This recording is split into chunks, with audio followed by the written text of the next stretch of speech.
Here we go again. Picked up a 65 Mustang for 250 bucks today. Yes, $250. If you're new to the channel, I'm gonna be taking this 1965 Mustang. I'm gonna put it on a 2011 or newer Ford Mustang. Let's have some fun.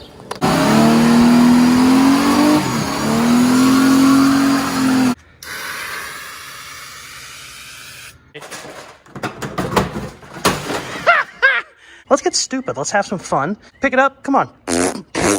Yeah.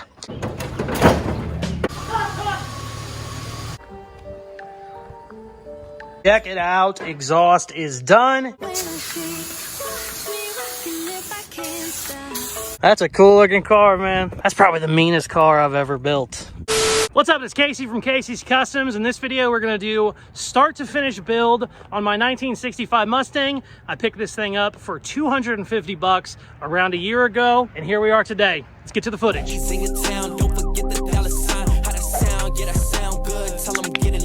tell you a little backstory before we get started on this video. I actually bought this 65 body from a guy for 250 bucks.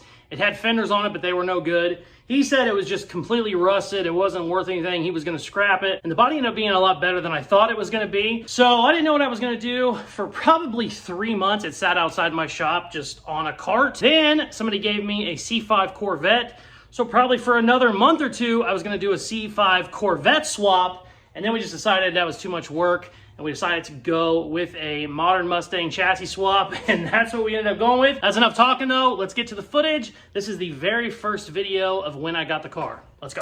It is finally time to start on the 1965 Mustang. If you're new to the channel, I'm gonna be taking this 1965 Mustang. I'm gonna put it on a 2011 or newer Ford Mustang. It's gonna be a ton of fun. Whenever we get the build all done, I'm gonna debut it at Holly Ford Fest. For now, I'm gonna start cutting this bad boy up. I don't have the modern Mustang yet, but I pretty much know what all needs to be cut out. And it's gonna take a lot of time just getting everything cut. I don't need any of the firewall, any of the floor. I don't need any of that. So we're basically gonna get, even though a Mustang doesn't technically have a chassis, we're gonna go ahead and get the chassis all cut out because I don't need any of it. It's a pretty big job, but I got rollers and stuff I can put the body on. So I'd like to get it all cut up. That way, whenever the new Mustang comes in, I can just start unbolting stuff, cut it up however I need it, and then we'll just set this old body right on top. So look at the beautiful 1954 Chevy with no rims on it because my dad stole his rims. I mean, well, he stole my rims. I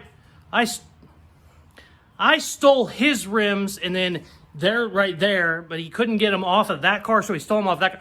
Either way, I don't know how it works out. He's an asshole. So that doesn't have rims on it right now. So, I mean, I don't know who I'm supposed to report. I'm thinking about calling the cops, to be completely honest with you. Okay, so what I'm going to start to do is just take everything off and get it up on jack stands, so I can make all my cuts from the underneath. I'm gonna probably take the glass out too. Usually, I'm gonna be putting new glass in it anyways, but even if I had good glass, it's good to take it out because whenever you start cutting the structure, it kind of doesn't always hold the glass in very well, and you can flex and just break your glass anyway. So what I'm gonna work on right now is getting it on jack stands, take all the front clip off, just take anything off I can. It's already pretty much stripped, but I'll still strip it as best I can, and then we'll try and get the glass out. I'm not gonna bother with like glass, whatever they call that, quarter panel glass, I don't know. I'm not gonna bother trying to take that out because it's a pain in the butt, I think, but I might go ahead and get some tape on it because I don't want to ruin it with sparks, but I probably am gonna end up replacing that anyway. We are partnering up with Holly on this build. That's what that pile of parts is. I've got some more stuff coming too, but I'll probably just end up putting new in there so it's a little bit nicer.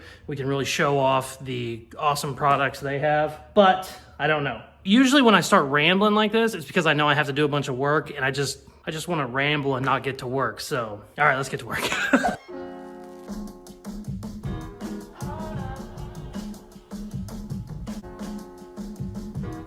You should never try and take a windshield out by yourself. It's very stupid. I'm dumb though. It's real easy to drop them.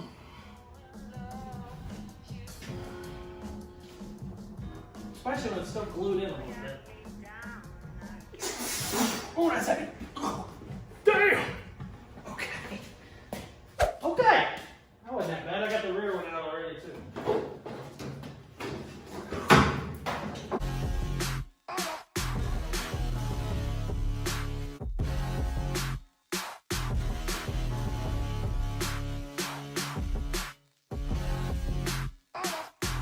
Okay, I've basically unbolted everything I can unbolt. Got the glass out of the way. It's time to start cutting some shit. Cool thing about these Mustangs is you can just whack that off. Right.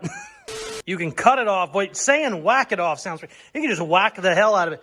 You cut it just right down there, and since they're a unibody, it's more or less all sheet metal. Now, granted, it gets a lot thicker down there, but I'm just gonna cut the whole front clip off. And then get the dash out. I might do the dash first, actually. I'm not sure.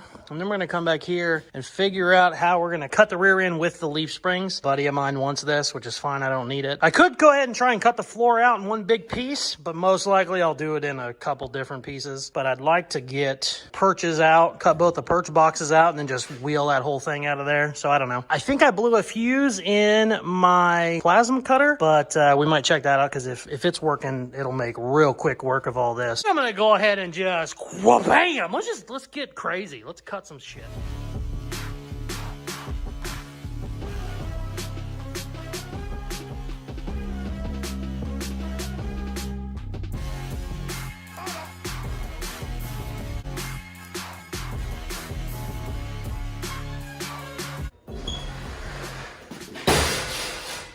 Are you gonna stay like that or not?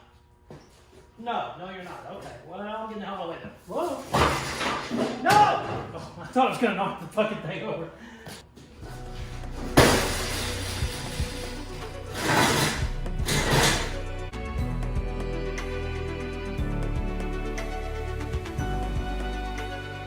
Starting to make a good little pile.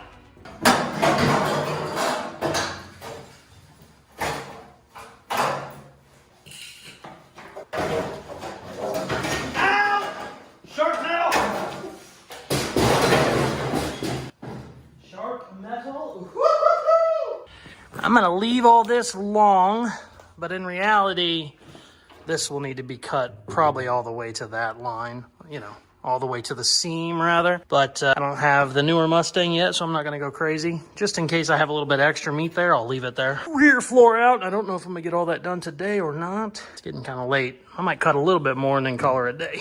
It's easy cutting up a Mustang because it's all sheet metal, but it still takes time. I'm already, I don't know, 5 hours in on this damn thing, 6 hours in.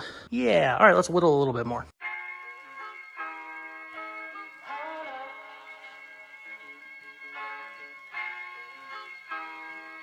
Okay, so change of plans. I am not going to cut the floor out yet. It is so rear heavy now because the rear end's in it. It just wants to tip over. So I'm going to go ahead and actually unbolt the rear end. I might have to cut it from the rear because it looks really rusty back there on that shackle. But I think I can go ahead and get the front of the shackle unbolted. So we're going to do that. But I'm going to put a pin in all that tonight because I am done. Also, I got to put the 51 in, and it is really raining. She was out in the rain, so she's a little mad at me right now, but that's okay. It's just rain, baby. No big deal. It'll dry. Calm down. Shit. There ain't no turning back now, baby. We are committed. Holy shit. I'm so in love with you. You got me down again.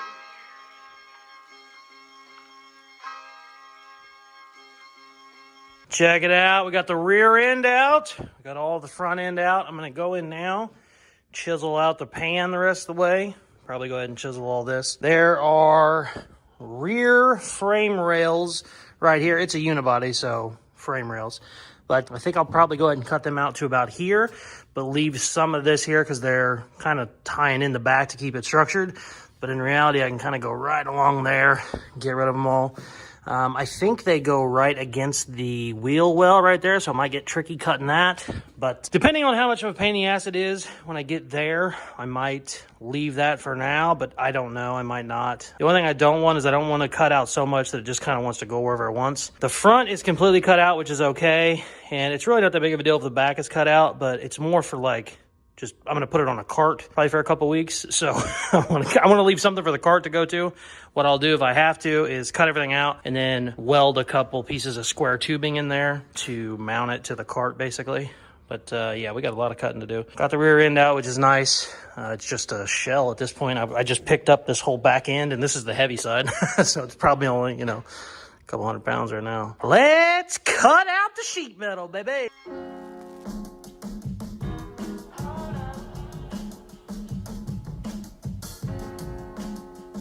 So I found out that cross member is super thick metal. I mean, it's like 1/8-inch plate. You can't just air chisel it. You got to actually cut it with a cutoff wheel. It is super thick. That's going to take a while, and I'm done for the night. But I mean, it took me, you know, whatever. I've probably went, whatever, 24 inches on each side. That took me as long to make that cut as it did to cut the whole rear end out. It is super thick. So we're going to call her a night. The next day.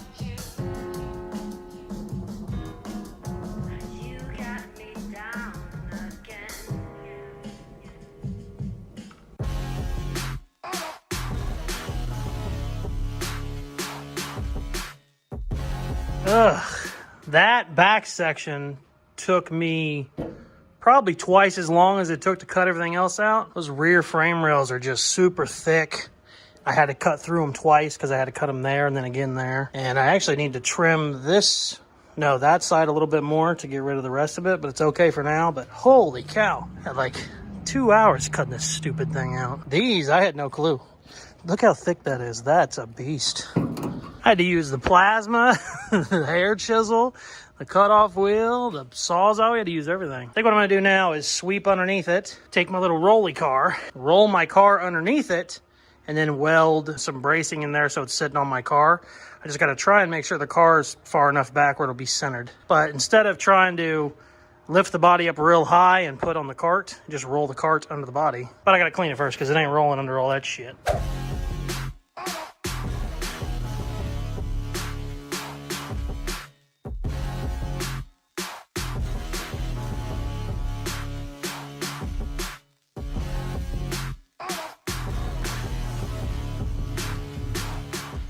Check it out. We got her outside. I can give it a good clean now. Also clean the shop. My little cart worked great.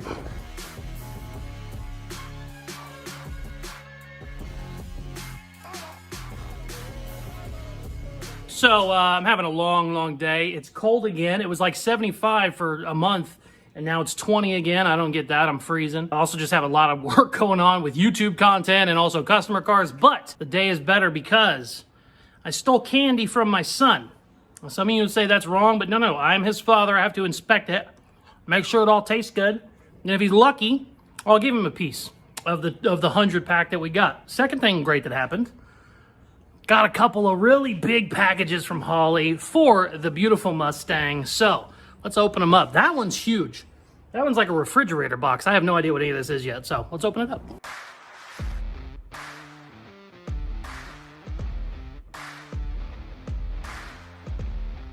Holy cow. They don't play games when they package up their fenders. That was like a workout. There was so much foam and stuff in there. We got a fender, front bumper, rear bumper. Very excited to open these up and see how they look. So let's do it.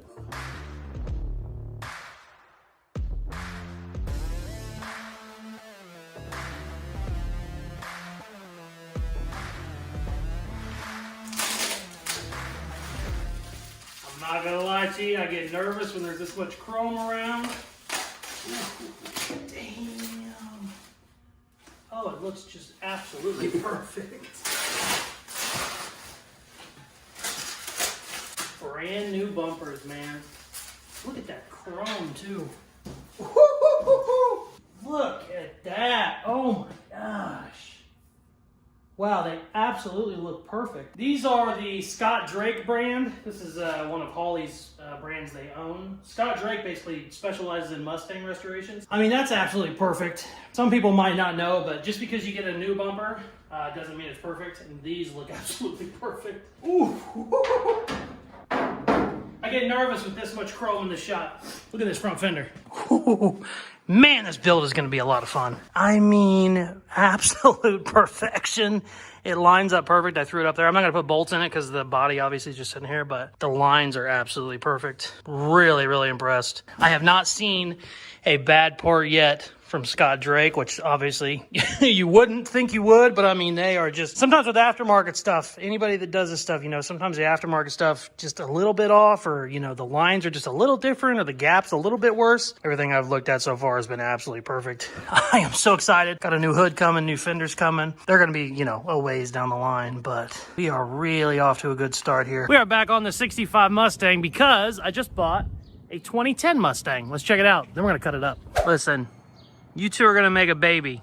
It's gonna be beautiful. You're gonna be on top, you're gonna be on bottom. It's gonna get messy in the middle, but it should look great in the end. All right, let's check this out.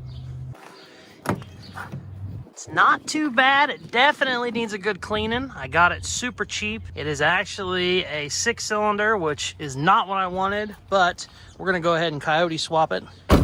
I've been looking for over 2 months for a Coyote Mustang, and I haven't been finding any other than a couple for 15 or 16 grand, and I just can't see doing that. I got this one for 2,500, which is awesome. I think we're going to have some fun with it. What I really needed more than anything was I need the body, because this project is 2 months old, and I haven't touched it in the last 6 weeks because I need something to build on. I can't do anything with just a bare body, so I really needed a chassis to get going, and I'm so excited that we finally have one, so we can start playing with it. Also, fun fact, this is the 6-cylinder. I'm not using any of this, but this thing runs great. It's got like 200K on it, but it runs like a bat out of hell. I'm really impressed with this 6-cylinder. It's got a lot more shit than my 6-cylinder in my truck, the Chevy 4.3. I think this is a 4.0, but it has some shit to it. Super, super exciting. It's kind of beat up, so I don't know how many parts I'm going to try and save, but I'll probably try and save like the front clip, maybe the doors if somebody needs them. But other than that, the roof and stuff, we'll just cut it all to hell. Let's get going. Okay, so I got the garage all cleaned out. I'm ready to pull the Mustang in, but I think we should tear it up a little bit before I start taking it apart. So let's do a burnout and maybe blow the motor up. All right, let's have some fun.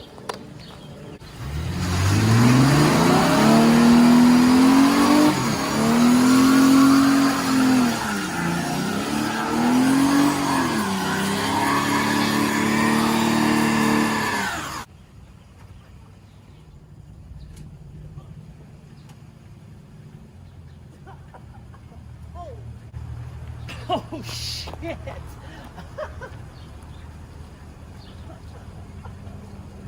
Oh, fuck, no.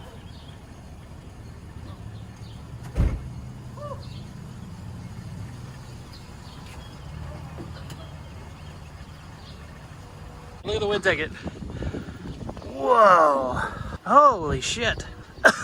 Damn.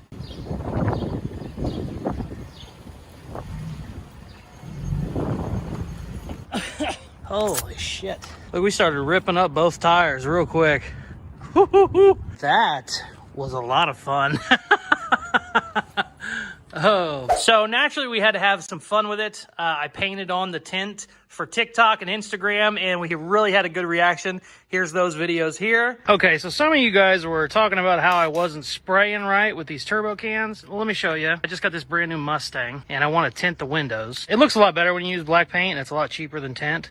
So people were mad that I wasn't holding it down. What I like to do when I paint it is I spray it, and then I let up, and then spray again. Some people said you just need to hold down the whole time, so I'm going to try that, but I feel like that would make a run, but I don't know, maybe I'm wrong. Let's see. Yeah, see, I don't know if that looks as good as like the coats like this. Here, we'll tint the back window too.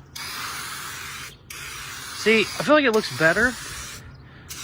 See, if you just hold it down and then go back like that, if you just hold it down, you get these runs everywhere. I think I'm right. I think you just kind of just do coats like that, you know? Kind of like that. I don't know. I think I'm right, but. So, Chris Fix It watched our video. Didn't seem like he was very happy with how I spray painted the tint on my windows. I was racking my brain. I could not understand what the problem was. I watched some of his videos and I figured it out. We did not prep this the way we should have. I want to do a windshield banner, but this time we're going to prep it right before we paint. With some 80 grit on a DA.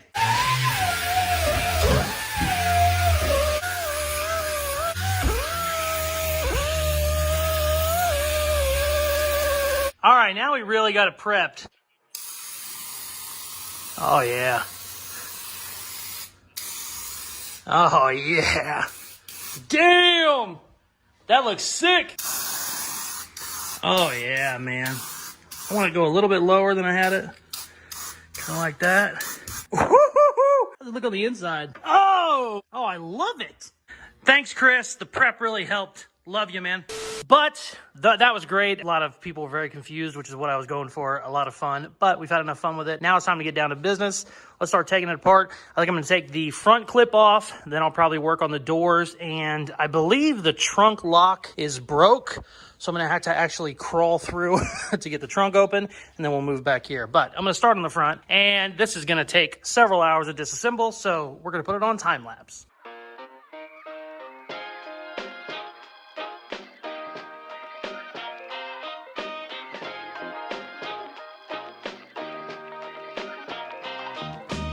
This is always my favorite part about taking a car apart. Check this out.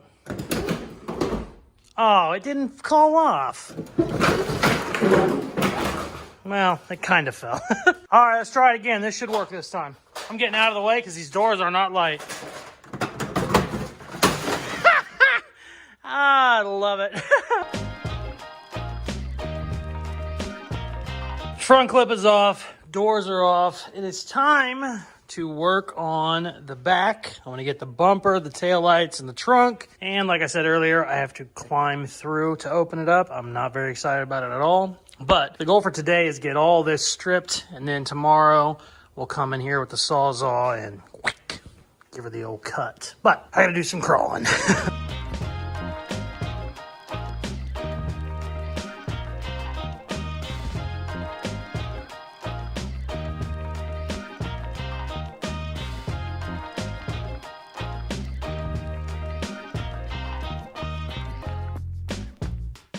So I basically got everything taken off that I can take off. What we need to do now is start cutting stuff. But what I want to do before I cut anything is take some measurements and see what we have to do. The newer bodies are almost always a lot wider than the older bodies. So most likely we're going to come in here and just cut all this off. Basically just leave the floor, then put the body on top. But in certain cases, I think mostly when the guys do like a Dodge chassis swap, they can actually get away with just kind of cutting the newer sheet metal off, leaving the kind of interior skeleton, whatever you want to call it, and then grafting the old body on top. I'm 99% sure that is not the case on one of these Mustangs, but we're gonna go ahead and take some measurements, see where we need to be before we start cutting stuff up. So let's do that. Okay, we have it inside to inside, probably 54, because I have that actually overlapping a little bit. So call it 54. I'm 99% sure this one is 56, if I remember right, from what I looked at online, but let's see. Ooh, this is hard to do one-handed. Yeah, looks like, about 55, maybe a little bit less. But it's a lot closer than I thought it was, which is awesome. But we'll still probably go ahead and cut way down here. Get rid of all this. I could technically try and keep the interior trim. I'm not going to. I'll go ahead and cut this. We'll be able to use the rear seat, but we'll probably have to have new rear panels, which is cool because with the Holley partnership, they actually have those rear panels for reproduction, so which is awesome. But yeah, that's basically what I needed to assume. I didn't realize it was that close. I didn't realize it was within an inch. I assumed it was within 6 inches, not within an inch.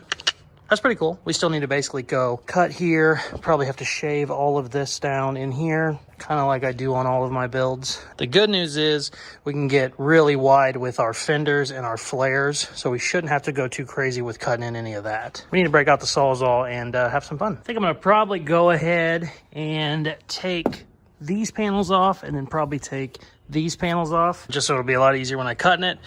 It's toward the end of the day, so I'm not going to work much longer, but I think I would like to have that done, and then tomorrow we can come in here with our Sawzalls and just go crazy.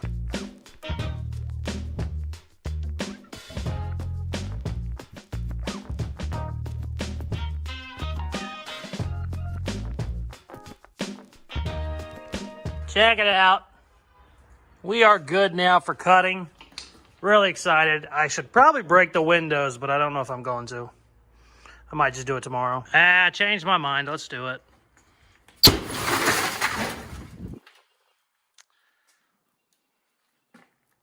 Okay.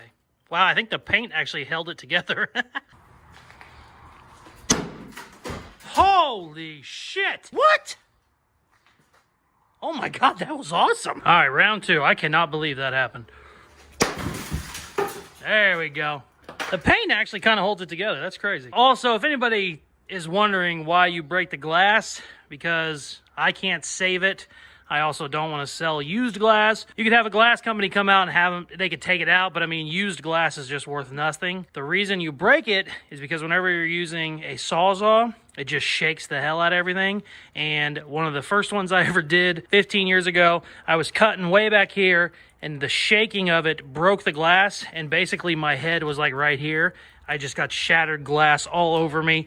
Now, I've always worked basically with a full respirator and shield, but I mean, if I wouldn't have had that on, I would have had thousands of pieces of the glass on me, in my eyes, everywhere. So now I just break them all. I don't break the windshield because it stays together. You can actually run a Sawzall blade right along the bottom of it and actually cut the glass like you would cut a piece of metal. Works just fine. But the back, as soon as anything touches it, or if it shakes too much, or if you're just vibrating, you know, anywhere near it, it'll just pop like a balloon. And obviously you don't want glass all over you. So that's why I always do this. Some people will go, well, why couldn't you sell it? I mean, maybe if I got these out, it would cost me a couple $100 to get them taken out, and then I might be able to make a couple $100 back. But I mean, it's not worth it. So if we were doing a really tight budget, maybe we'd talk about it, but this one doesn't really have a budget. So I'm gonna come back tomorrow and cut the living hell out of this.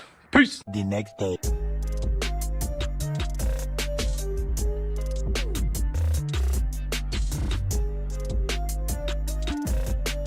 Okay, I got some of my glass cleaned up, so it shouldn't be a problem whenever we go to cut.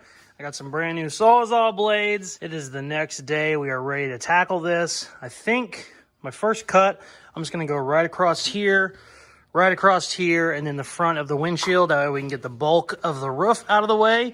Whenever I cut it, I want to see if anything moves. This is a unibody, but usually the frames on them are beefy enough it won't come in on itself. But if I cut this and it seems like anything is pulling in, I'll go ahead and weld a brace down here.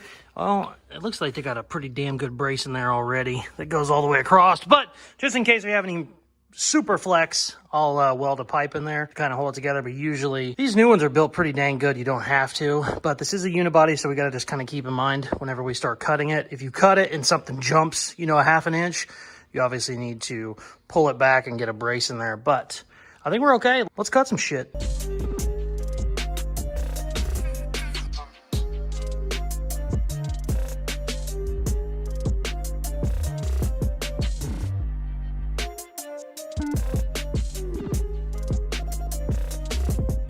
Check this out. This is a great thing to see on a unibody car. Look, this is actually all loose. See, it's hard to do one-handed. It's loose. It's literally exactly where it needs to be still. So that means we have nothing in a bind.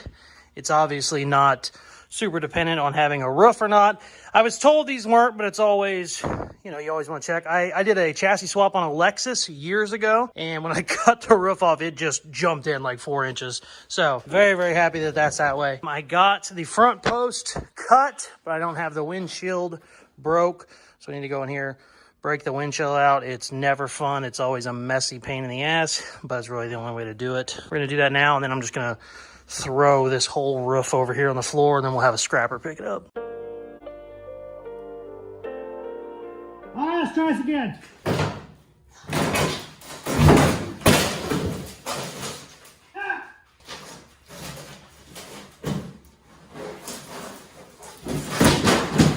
She is a convertible. I am very impressed with how well braced it is here on the bottom. It doesn't have much up here at all. I mean, that's pretty thick. I take that back. But she's got a lot of structure as a convertible. There was almost nothing back here. Sweet.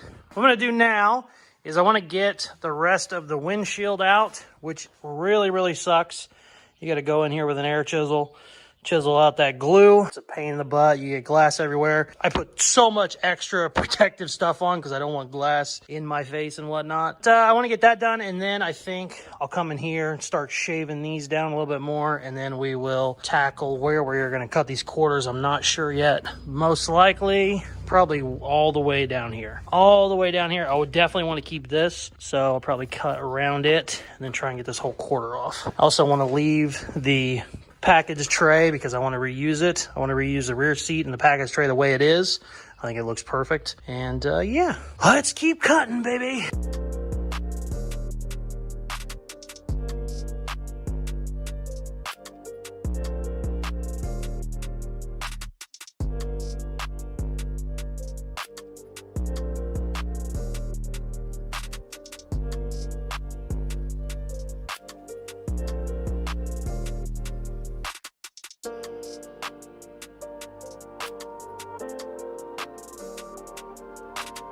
Check it out. We got everything cut up. I got all of the glass cleaned up. That took a lot longer than I thought it was going to. The back window had actually already been broke out before they put a new one in, and they did not get it completely cleaned out. So the trunk, it was like just 4 inches of glass in the trunk. Took a really long time, but I got it all vacuumed. I'm gonna do some more cutting, and I'll probably blow it all out and vacuum again. You obviously just don't want any little piece of glass to fly in your eye when you're driving or something crazy, but I'm very happy I got it cleaned up. It was a real hectic mess. It always is, just kind of part of the fun. But yeah, I got all that cleaned up. Very, very happy where it's at. Now I'm gonna start cutting the living hell, I think, out of this quarter panel. I think I'm gonna start on it first. I'm gonna probably take my air chisel and just run it along the edge, pull this off, and then we can kind of look at how the interior structure is, and then we can cut it up. So let's do that.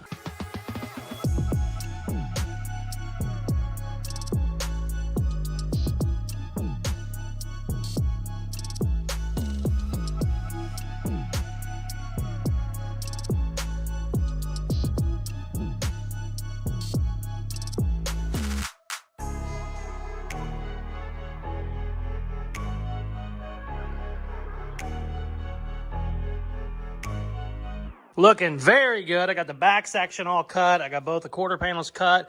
I'm going to come in here, maybe trim this a little bit. I might wait on that, but I definitely want to get this trimmed, and then my rocker trimmed, and then this inside here.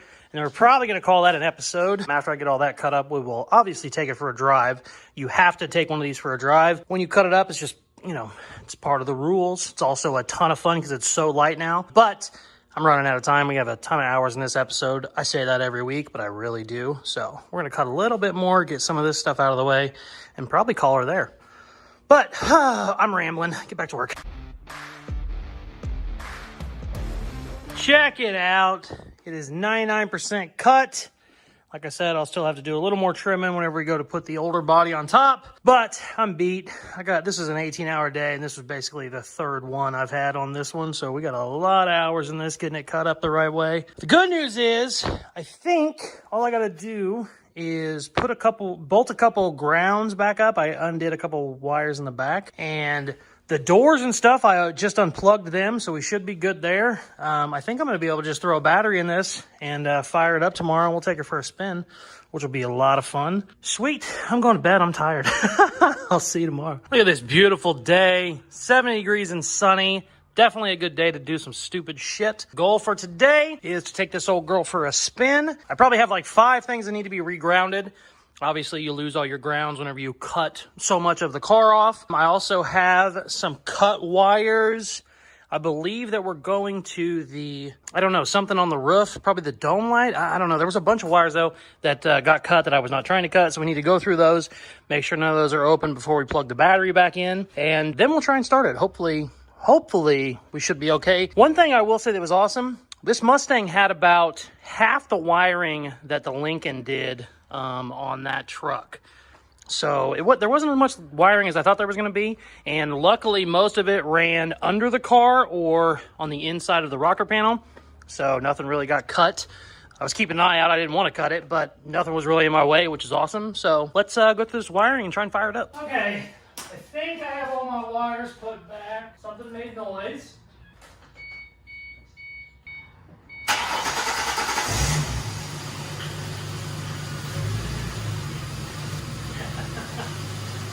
My door light is on.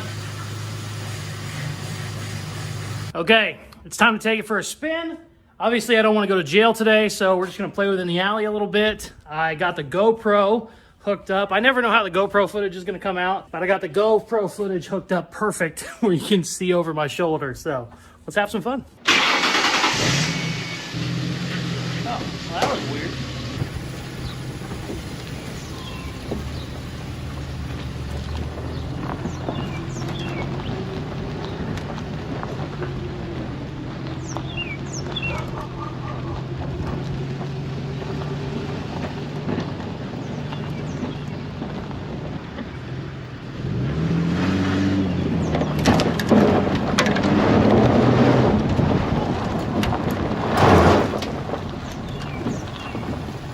Has so much more power than I thought it would.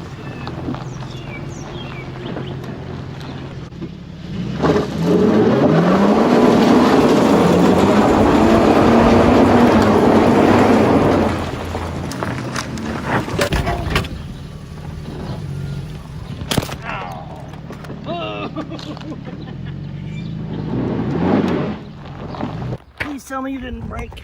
Please tell me you didn't break. Oh, you're fine, baby. You're fine. Oh, no. Did you break? Oh, no, it might have broke. So I legitimately thought I broke my camera whenever I ran into it. I was trying to park a little bit closer than I should have. But there is few things that are as fun as driving with a chassis that's been stripped of the body. It's just so light, it's so much fun. So at first glance, you would think, wow, all the body parts are cut off the modern Mustang. I bet the old body will go right on top. Unfortunately, all the big stuff is really easy to get off. When it comes to narrowing everything, it takes a lot more time because all this is super thick plate, and the 65 Mustang is much narrower than the modern Mustang. Basically, all modern cars are a lot wider than the older cars. So I actually need to come in here and cut all this way into this body line, which is 3 or 4 inches on each side. And I think I might even have to pull the dash and cut in here some. I'm not sure yet. We'll have to find out. But for now, we're going to go in here, trim all this to this line. Then we'll take some new measurements, see where we're at, and see if we don't need to cut some more. This is super thick plate. You can cut it with about anything, but I think I'm going to get my plasma out, probably my cutoff wheel. I'm just going to try and use every tool I have to kind of get this shrunk, because I really want to get the older body on the newer body by the end of this episode. There is a ton of work we need to do, so let's cut some shit. All right, we're going to start with the plasma, see where we get, and then probably end up with the grinder, but I got so much cutting to do, we're just gonna dig in. We're gonna definitely have to time lapse it because this is gonna take hours. Okay, I got, I don't know, about half of it cut on this side. It is a real pain in the butt, and unfortunately, since there's so many different stamped pieces, the plasma cutter doesn't really do anything because you have a piece on top of a piece on top of a piece. But it's really stout. It's built very well. Listen to this. It's just 1/8 plate. Very, very heavy duty stuff, which is good. It makes me happy that it's well built. It'll be super strong, but it takes forever to cut. 2.5 hours in, and I mean, I'm only half done on this side. Still have to do that side. I still have to do the back. Yeah, so I'm gonna take a break and we will get back on it tomorrow. Woo! So, fun fact, I haven't been in the shop in 4 days. I had horrible food poisoning. Couldn't trust a fart or a burp for 4 full days. Had a couple accidents. May have shit the bed, may not have. We're not going to talk about it. It's in the past. Why are you bringing it up? So anyways, it's Friday now. I have to get these videos out to Richard by Sunday, so we are going to go balls to the wall. I still have the same goal. I want to get the 65 body sitting on the newer Mustang, or at least close to sitting on it. So we have so much work to do. Why am I still talking to the camera? I don't know. Let's get to cutting.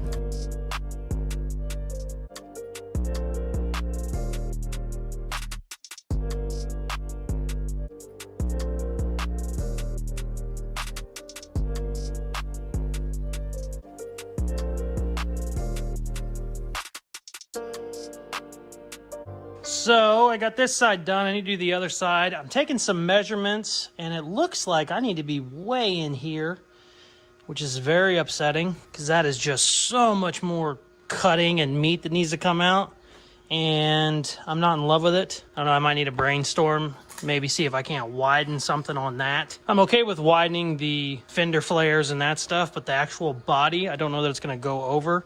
I want to keep this dash. I don't know. I'm gonna have to figure something out, but I need to lose, even as cut as I am here, it looks like I need to lose like another 2 inches on each side. So that would be way in here, and I'm not in love with that. I don't know. Also, one of the ways that guys do these chassis swaps, I see they put the bodies here, basically, and then they make a giant rocker panel for them, and I don't love the way that looks, so I don't really want to do that. I'd rather lay it down as far as I can. We're just gonna keep chiseling away, and we'll see what we can do. I am not as far in as I'd like to be on this side, and I'm taking measurements and it's not looking good. So I'm kind of bummed out. Also, this is just taking forever. I'm like 6 hours in on this, and it's just so much freaking cutting to do. Let's quit whining and get to work on this side.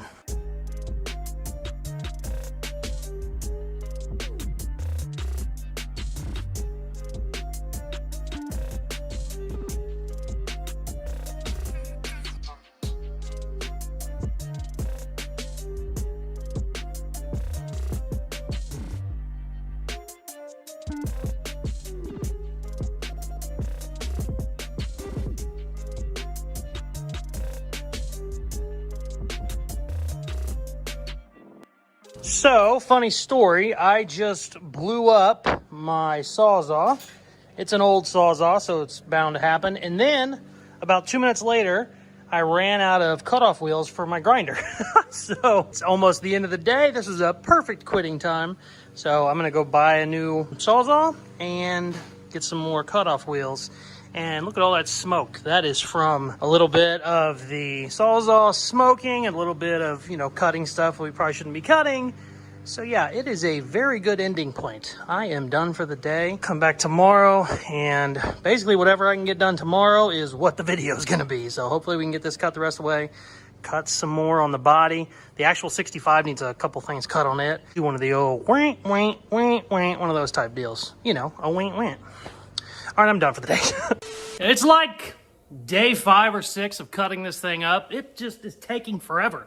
This has taken so much longer than the first part of cutting up, like cutting the roof. That was super easy. It took a minute. This is plate. I mean, holy crap. I'll tell you what, the newer Mustang has really impressed me with how thick it is and just how beefy it is.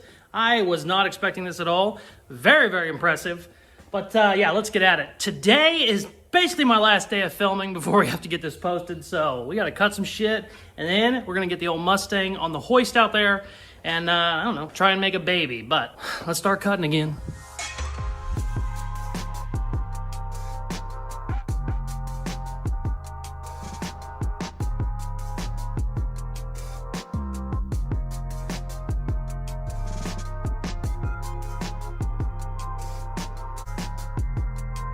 Okay, so we got the 65 on the A-frame hoist.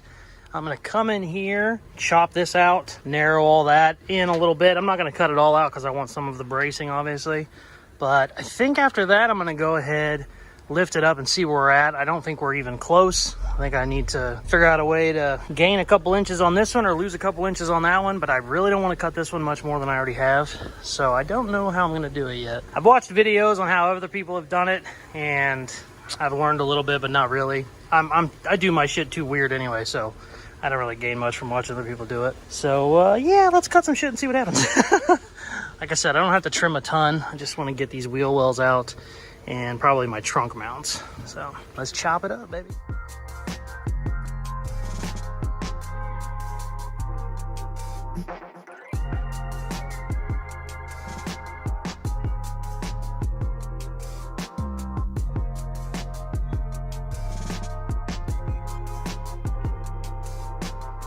So I'm thinking about doing something real stupid, which is widening this Mustang body, which is really dumb, but I don't know how dumb it is yet. But I think I'm gonna cut right across there. Get rid of this cowl. I already have the back basically opened up. I think I'm gonna put it on there, see how far everything needs to move. That should give me a good idea on where I'm at. If I just cut this, my only problem is I can't widen it because it'll ruin the windshield. But I can cut right along there, keep the windshield where it's at, and then basically make it, you know, an inch or two wider here. Shouldn't mess with my glass. Everything should still work. Obviously, you'll have to do it in the back as well. Ton of work, real stupid idea, but I don't want to cut this up much more. I don't want to ruin my dash. I kind of like the way the dash looks. I'm on my 51 when we did this. I had to come in here and like cut the dash up. I don't want to do all that. Also, I might do that and it might not even fix the problem. It might, I don't know. Let's get stupid, let's have some fun. I'm really tired of cutting this up. I've been cutting the thing the whole damn week. So yeah, see what happens. Pick it up, come on. Yeah. Yeah, I'm starting to lose my mind. Let's do some stuff. I gotta do something because I'm over cutting. I'm definitely done with cutting shit.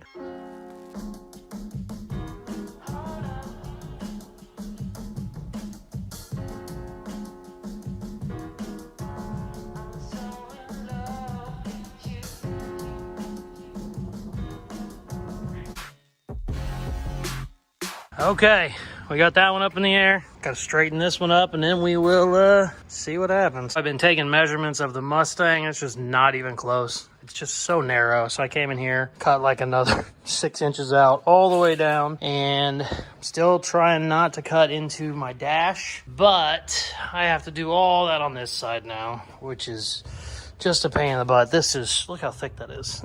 So we're gonna get this knocked out and then try and get it on there. I'm absolutely beat. I'm tired. Way too many hours, and then we are running this all the way to the last minute until we need to edit some video. So let's cut some shit.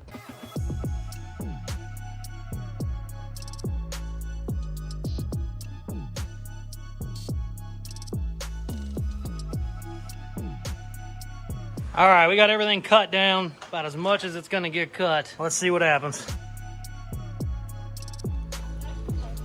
Oh, thank you.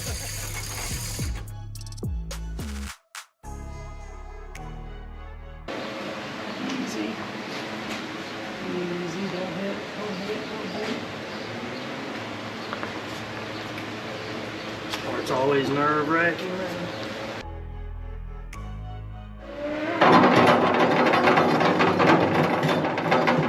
Oh my.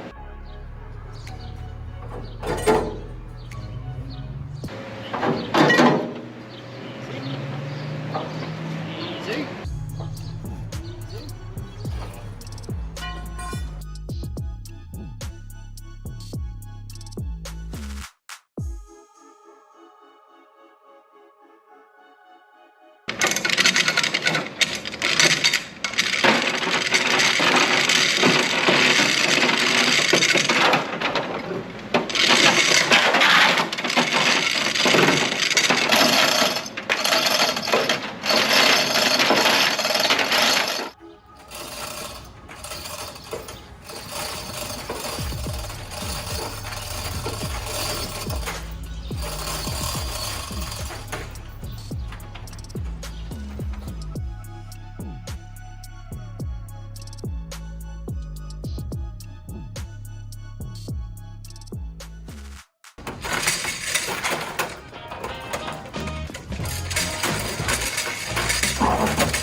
It doesn't fit great. Well, she's on there. I don't hate it. Definitely got to do some more trimming in here because it's just too wide in the front. I also see why people run those giant rocker panels, because where it wants to sit naturally is there in the rear, you know, without like raising your wheel wells. So that's why people do those huge, like 8-inch rocker panels. I'm not doing that. I don't like the way that looks.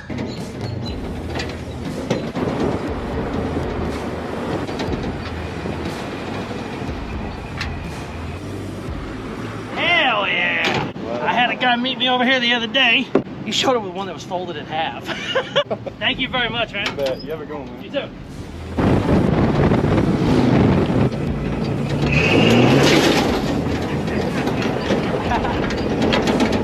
Hey, I like that truck. My camera was running. I would have owed you some money on that.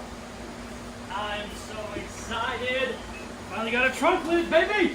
Also, these two big, beautiful boxes are my airbags. Bada bing. Check it out. Got all the airbag stuff. I'm gonna go ahead and open it and go through it. I just want to double check and make sure that's what it was. Also, finally got a trunk lid. I'm gonna throw it on and see how it looks. I haven't test fitted it yet, but my fingers are crossed. I really don't want to have to redo all this, so let's see what happens. It is already so hot.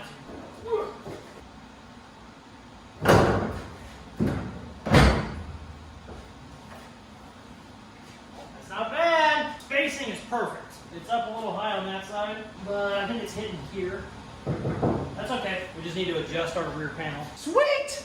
It's not bad at all. Okay, good. Now, let's go through the airbag stuff. Make sure it's all there. This was a very expensive kit. It's supposed to be all-inclusive, but sometimes they say all inclusive and it's missing a lot of parts, so let's check. Before we get started here today, I want to say, please, dear God, hit that subscribe button if you like what you're seeing. I checked out my analytics the other day and like 90% of my viewers aren't subscribed, which is horrible. So please hit that subscribe button, help this channel grow. Whenever I get to 100K, I'm giving away a 54 Chevy. Richard, put it right here. I'm giving that away for free to one of my subscribers. You just have to be one of the 100K. I want to try and do that this year, if possible. Hopefully we can get that knocked out. Hit that subscribe button. Now, let's get back to work.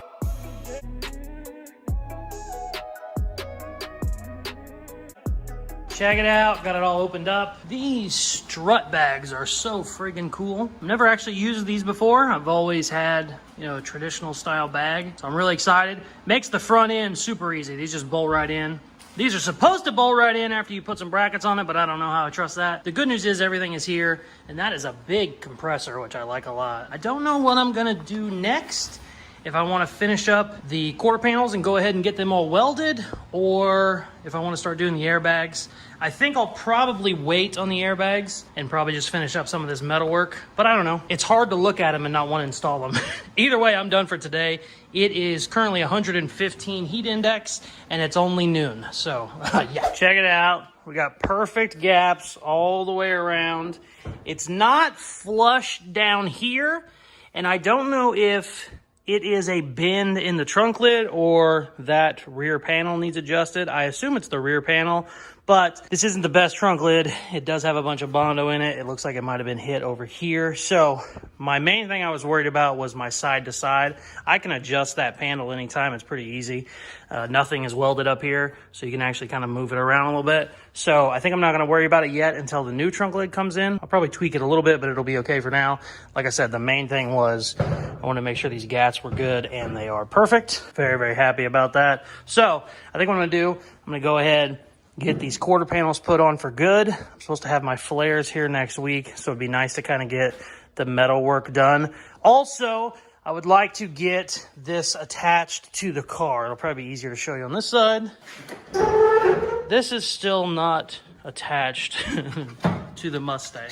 So you kind of just floating there. So goal for this video is going to be get the quarter panels put on the rest of the way, which I mean, I have to take them off, scribe this line, just do a ton of work to get them put on there and then welded. And then I actually want to tie this in to the Mustang floor in some places. I'm not going to worry about trying to get all the sheet metal done on the inside, but I definitely want to get it tied in a little bit better. We'll see what else we can get done.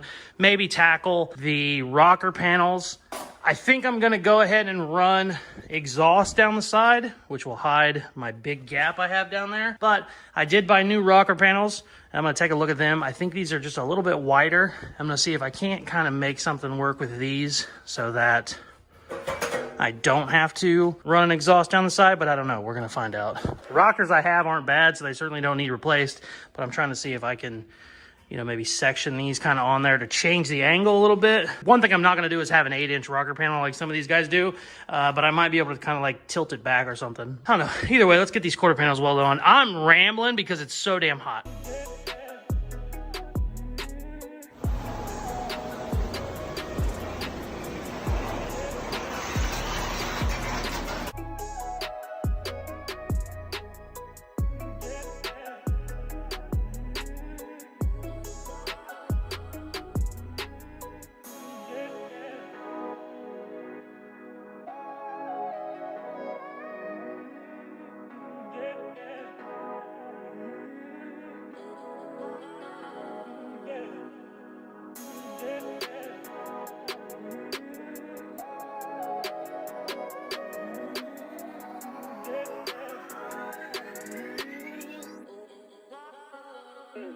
Check it out. Got the quarter panels welded on. Still need to do some metal finishing on them, but they're on for now.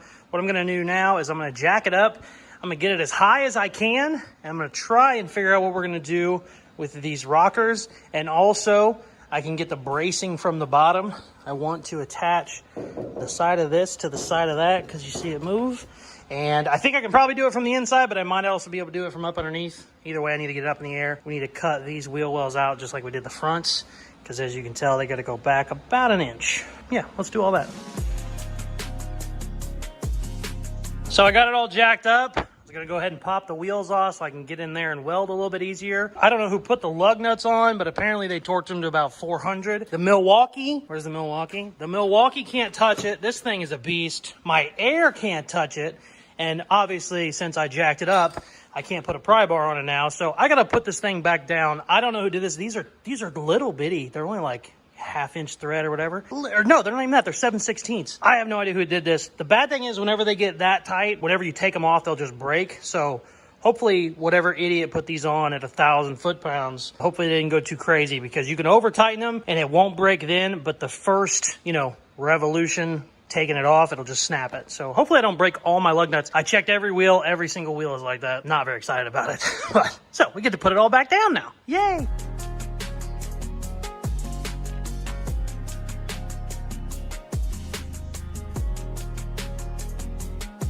Hey, just so you know, if you're putting lug nuts on a car, they should never be so tight that you have to use a 4-foot breaker bar. God damn it. Fuck. Every single lug has been like that. So I finally got the wheels off. I never thought in a million years it would take me 2 hours to take a set of wheels off of a Mustang, but they were so tight, I had to make a 4-foot breaker bar. Just like I said in the video before, I said they're probably gonna break, because usually when you just tighten them down crazy like that, they snap.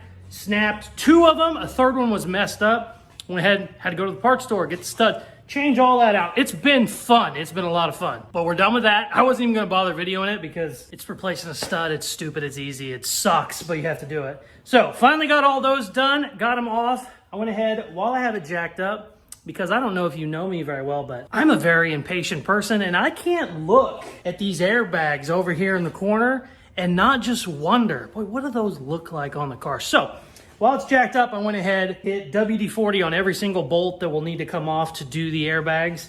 I don't know that I'm gonna do it this video. I'm probably gonna do it this video, but for now, I'm just gonna get back to making my body mounts. Still wanna get all this attached. I need to trim a little bit on my fender brace in the front so I get a little more adjustability.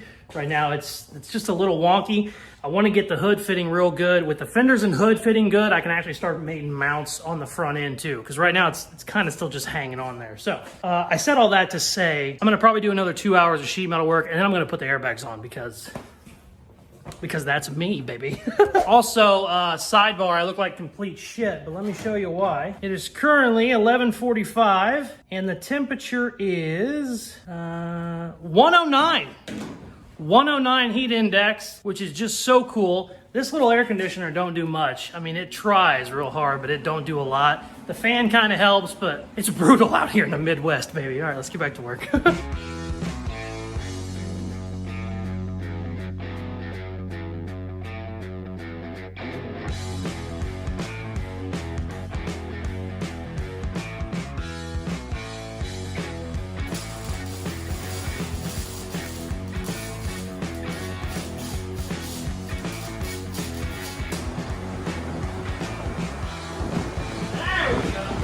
Getting steamy.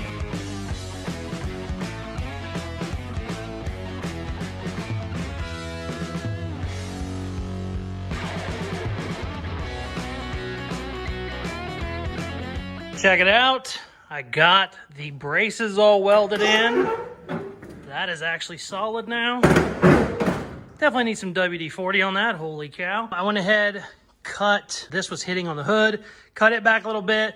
Also adjusted my bracing on that so I can get the hood fitting a little bit better. And then I went ahead and started throwing the airbag stuff together. It is so hot right now, I feel like I'm walking through mud. So I don't know how much, it's supposed to be even hotter tomorrow too, which is just great. So I don't know how much more metal work I'm gonna do. I might just jump right into doing some airbag stuff tomorrow. I know I can't get them completely, done tomorrow by any means, but maybe get the front end put on or something like that. Kind of go from there. But I am done for the day. This little guy's trying, but he just can't do much. So I'm going to work a little bit more tonight. We'll see where we get. I'm going to hit this really hard today, get as much work done as I can, and we'll call it a video. I think I should be able to get some of these airbag parts bolted up. I'm pretty sure the front looks like it's super easy. I don't know. I say that, and then I go in there, and it might end up being a big deal. But I'd like to get at least everything unbolted, throw some stuff in there, hopefully have it on bags by the end of the video, but I don't know. We'll see how it goes.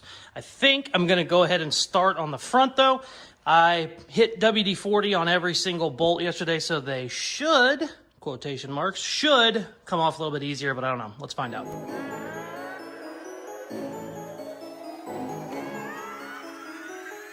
Man, I forgot what it's like working on new shit. It just unbolts. You don't have to cut anything. Oh my God, you spoiled mechanics.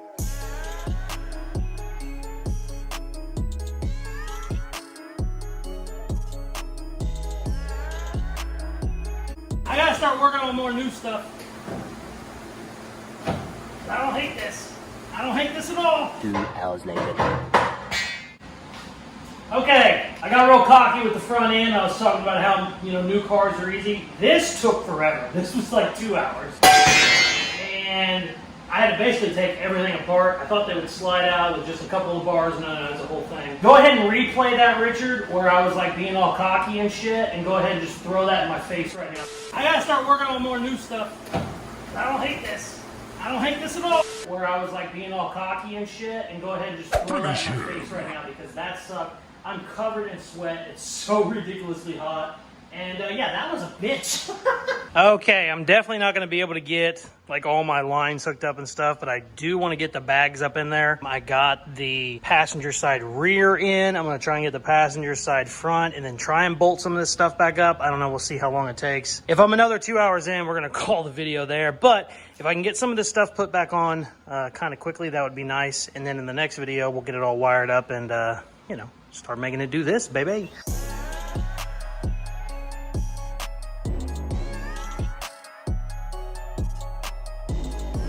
So I got the rear all done. You can see the bags up in there, which is pretty awesome. I just realized to do the fronts, I need to break down these coils, and I don't have a spring compressor. And also that nut is rusty, which is very upsetting. You can always cut these off, you know, with a torch, or, you know, you can even use a stick welder, just get them real hot. But I think I'm going to do all that on the next episode, because that I know is going to take a while, and I'm already beat, and I've got a ton of hours in this week already. So I think we're going to pick that up on the next episode, and I should be able to go ahead and get all the lines ran and everything on the next episode too. So instead of just having the bags, you know, kind of in there, kind of not done, we should be able to get it done on the next episode. Actually hit some buttons and watch her go up and down. But this is a great start. I'm really, really happy to get the rear all done, because the rear was a pain in the butt. It took quite a lot longer than I was expecting, which is funny because I jinxed it. I was talking about how easy the front was, and then the rear ended up sucking. So, but yeah, I think I'll deal with all that fun stuff next week. So yeah, I'm beat. Also, I got to spin this camera around. You got to look at me. Check this out, look. I'm literally soaking wet. I look like I've been in the gym for like 3 hours. Nope, just in my shop. I hate it when it gets this hot. I am definitely done for this video.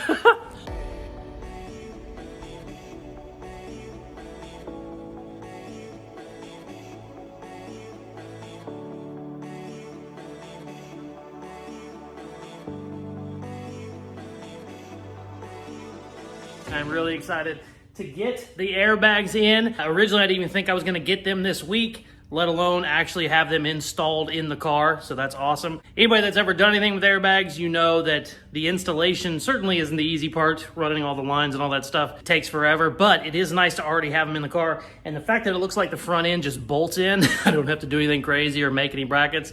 That is so exciting for me. I am so happy. We are gonna figure out what the hell we're gonna do with this space underneath our rocker panel. If you're new to the channel and you haven't watched a video before, I've complained about this before, but let me see if I can zoom in. See underneath the 65 body? That's actually the 2010 Mustang chassis back behind it. The reason you have that is because the 65's body is a lot more narrow than the modern Mustang. They're a lot beefier in the body themselves. So everybody that does one of these chassis swaps has this problem. Most guys will cut their rocker and add like a 6-inch section to it, so they end up having this giant like 10-inch rocker. I don't like the way that looks at all. Some guys that do this, they'll have a giant body kit, like an Eleanor looking thing. I don't love those either. And then what a lot of people have commented for the fix on this on my channel is have exhaust running down there, like a big 2.5-inch exhaust. Well, I've put the exhaust up under there and I don't like the way it looks by itself. So what I'm gonna do, I'm kind of gonna do like a mini body kit and then have the exhaust underneath it. I think it'll really clean it up. There's a build on YouTube, I forgot the guy's name, but he kind of did that. He kind of did like an exhaust and then he had almost like a step above it. Didn't really look like a body kit, but it kind of did. And I think I like that look the most because one of the inspirations for this build is the Hoonicorn, which is a 65 Mustang that the Hoonigan guys built. Richard, put a picture right here, please. See the picture of it? And I kind of like the way they have their body kit, so we're going to do that. I obviously don't want a body kit all the way around it. I kind of want it to look a little bit like a, still a 65 Mustang. We're going to do some fun stuff with the front and probably the rear, but I just don't want a giant like 8-inch body kit all the way around it. So what I'm going to do is I'm going to try and focus on just having my body kit basically connect to my fender flares, and then we're not gonna go crazy thick with it. I'm only gonna do like a 4-inch body kit. We should still be able to get our exhaust underneath that. So I just said all that because I'm not sure what I'm gonna do yet, and we're gonna cut some shit. So let's figure it out.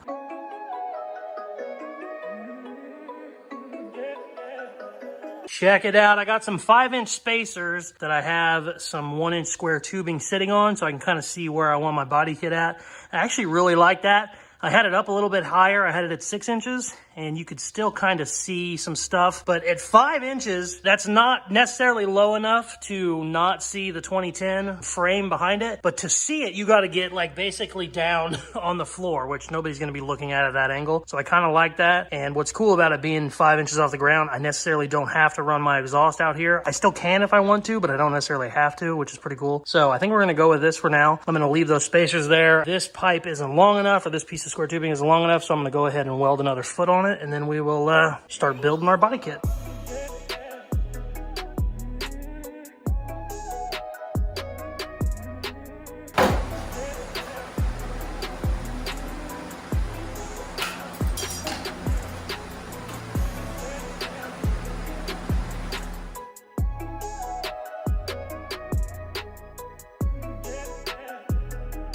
Check it out. I kind of like the looks of this. Bringing the flares down to meet it. Don't look too bad. I got a little bit of a taper on it because our rear is wider. I don't hate it. Kind of like it a lot, actually. I think we're going to go throw some tack welds on it. The plan here, because I don't want this to look like a running board, like it's on a truck. Plan here is actually roll this edge. So it'll just be kind of a little bit of a curve to it, and we'll probably weld it down in there somewhere. I don't know, we'll play with that, but for now, this will be our main structure. And I kind of like it. The only thing I need to do is throw some air in it and make sure I have enough room for the wheel to turn on the front. I don't hate that at all. That looks pretty damn good. All right, let's weld some shit.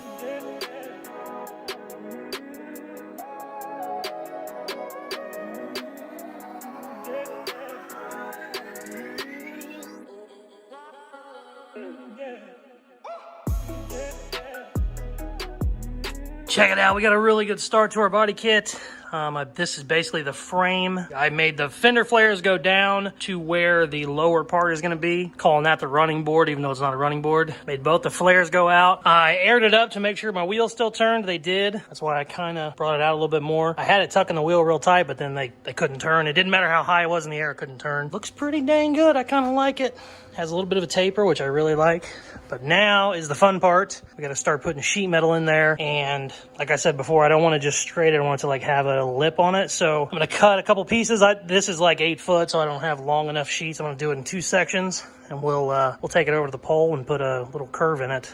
I'll show you what I'm talking about in a second, but really happy. I've been just doing circles, walking around it, double checking it, and I think it looks pretty bitchin'. Yeah, let's cut some sheet metal. By the way, my voice sounds a little bit deeper. Unfortunately, I still have not hit puberty. It's just the fact I got strep throat because I have a 7-year-old and he's a monster like most 7-year-olds. And he sneezed on me the other day. There was snot that landed on me, and right then I was like, cool, I'm gonna be sick next week. And guess what?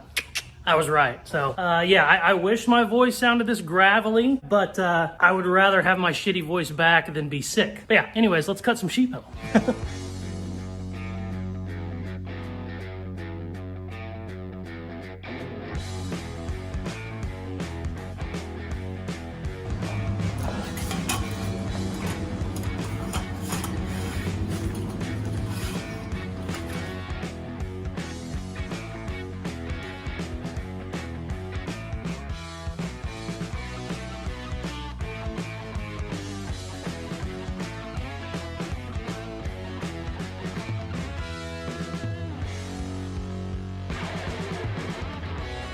Check it out. Got this side done. I really, really like it. My dad came by for a little bit and he goes, holy shit. He liked it too. Check it out. It's got a nice little taper. I think something that people do that I don't love, maybe they like it, which is fine, but I think a thing people do whenever they do like body kits is they think it needs to be super wide, like out from the car. This is only, 3 inches out, but you don't really see it when you're going on the side profile. You only see it like over here. Now I like that. It's still kind of race car, but not, super loud and sticking out like a floorboard or like a, like a step would be on a truck. Here's the bad thing. That was 8 hours of work and we still have to do the other side. I just wanted to get this side the way I liked it and then I'll mirror it on the other side. But yeah, it's gonna be a lot of work tomorrow to hopefully try and get that side done too, but I love it. We'll end up carrying some of this down to the back, but I'm not gonna have a full-blown body kit back here, but we will kind of round those off a little bit more. They kind of stop a little bit sooner than I want them to. I kind of want them to go down a little bit, but really, really happy with that. I love it. I think that's one hell of a good start for a video, and I'm calling that a day. We'll kick on this thing tomorrow. Ooh, I can't stop looking at it. You better be there when I shake. Watch me rock The next day. It is the next day. I came in here and I've just been looking at this thing for like 10 minutes. I'm so happy with how this came out. Very, very happy. The only bad news is, 1, I'm still sick, but I do feel better than yesterday. 2, it's 8:30 a.m. and it is already 88 degrees. That's upsetting for the day. 3, you come over to this side and there's just nothing done at all. I spent all my time on the other side. So we gotta get on this driver's side and we gotta get it done if we're trying to get this video out in time. So let's get to work. And I'm rambling because I'm lazy. if I should fall, just go ahead. Go and catch me, baby. You know what's funny? You think it would be easier doing a side because you already did another side. I kind of already know how the sheet metal needs bent, etc., etc. Well, no, it's actually harder because I just keep running back and forth to make sure I'm, doing it the exact same on both sides. My profile gauge is down in my other shop. I'll have to go get it because I want to make sure all my curves are the same from side to side. So it's actually harder, even though it's easier in some spots. Like I know where I need to bend the metal, but I don't know if you're going to see in the time lapse, but I swear I've been on this side of the car at least 20 times already today, and I'm only an hour in so far. All right, get back to work. I live it. That's my true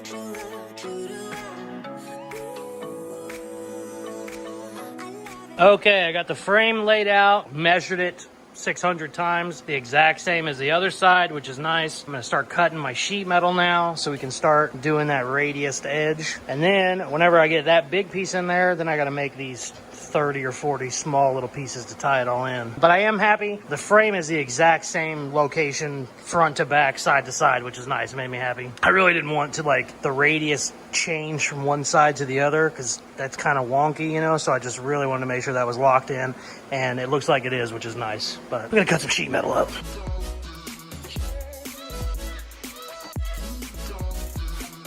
So I have a confession to make. I've made a lot of money over the years working this pole. Brings back a lot of good memories.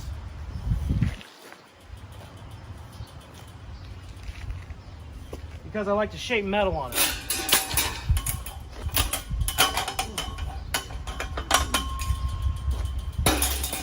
Get your mind out of the gutter. That's my true love, true love.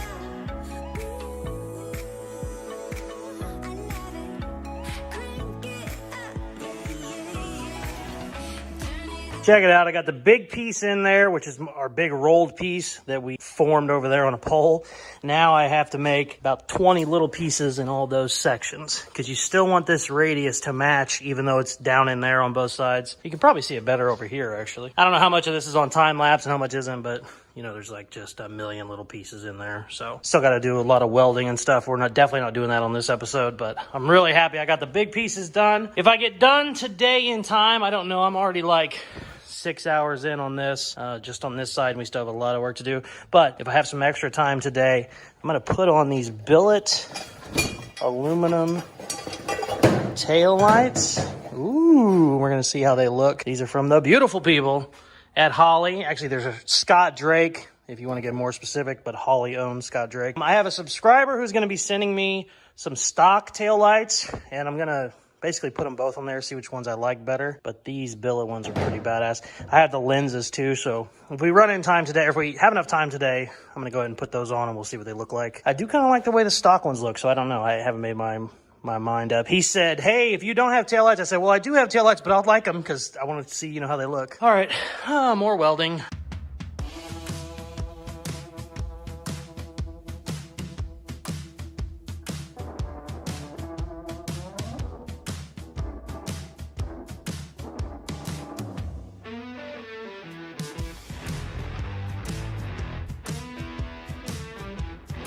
So I was actually sweating bullets. I got all the sheet metal work done, and I forgot to lift it up and turn the wheels to make sure the nothing hit, where the flare extends. Good news is, does not hit. That could have been a disaster. I thought I was going to have to cut all this back out. I did it yesterday on the other side, but I just got to going on this side and did not do it. Good news is we are okay. Look at this mess. This is how you know you've done a bunch of sheet metal work. Just for, cutting little pieces here and there and all that bullshit. And forming them. I've been running back and forth to the sandbag, the old beater bag, get a little bit of curve in it, run back and forth. Yeah, just a ton. There's so much time in this. I started to do how many hours we're in every video, and then I just kind of quit. But it's usually 20 to 25 hours every single week. And I have a day job. I own a hot rod shop. I put at least 40 to 50 hours in there every week. So yeah, that's, I try to tell you how many hours are in each week, but I seem to always forget, but it's almost always around that. I'm going to be probably right at 20 by the time I'm done with this one today. I'm going to go ahead, do the tail lights. I forgot that I actually have the sequential bulbs like on the new Mustangs. Scott Drake makes a kit where it'll do, whenever you turn the turn signal on, it'll go do all the way across, which looks really, really cool. I don't know if I'm going to hook all those up, but I do want to go ahead and get these mounted. So let's mess with these a little bit. We're going to call this a video, baby.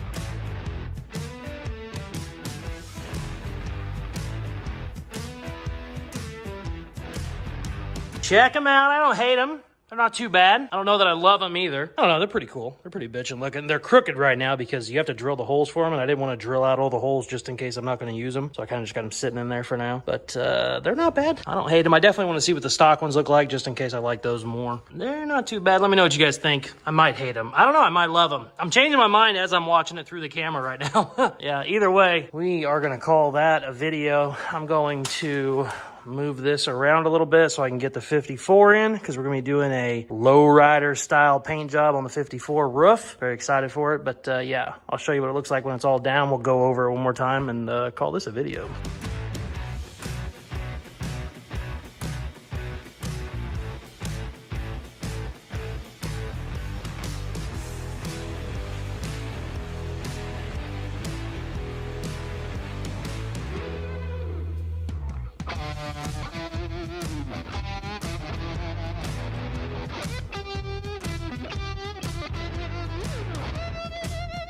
I'm gonna get the body work like 95% of the way done, so we have a ton of body work we need to do.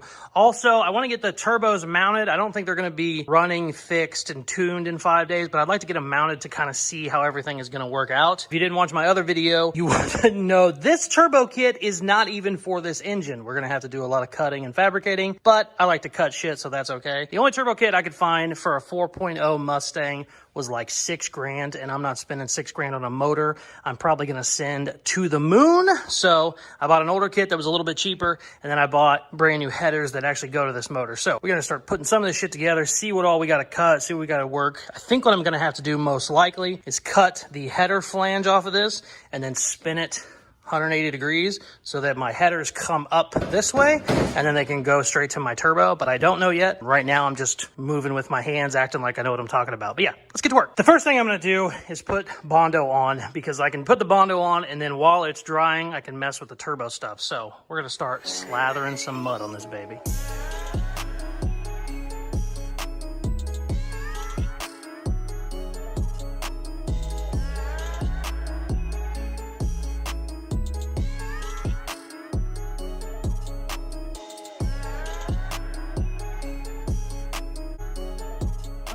So these headers have a solid plate across them like most aftermarket headers, but your stock ones don't. And on these motors, there is all kinds of shit in the way of these. And what you can do is you can take that out technically, but I didn't want to. So I spent like the last hour and a half just getting shit out of the way, unbolted. And now, I think,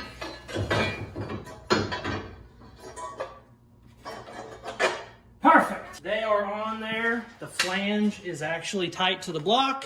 Check it out.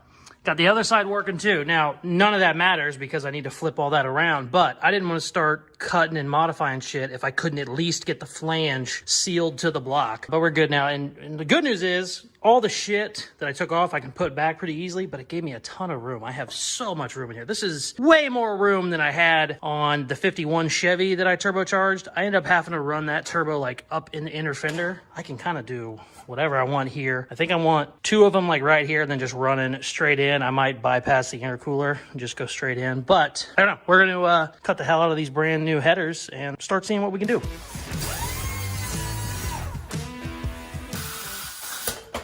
Dude, that stainless ain't no joke. Okay, so I got the headers cut off the flange. They go this way. I put that on the motor and then just sat this backwards, and I think it's going to work, so I'm just going to tack weld it. I'm not going to weld it fully, and we'll get it up under there and see if it's going to work. But it looks like, I don't want to jinx it, it looks like we're good where we're at.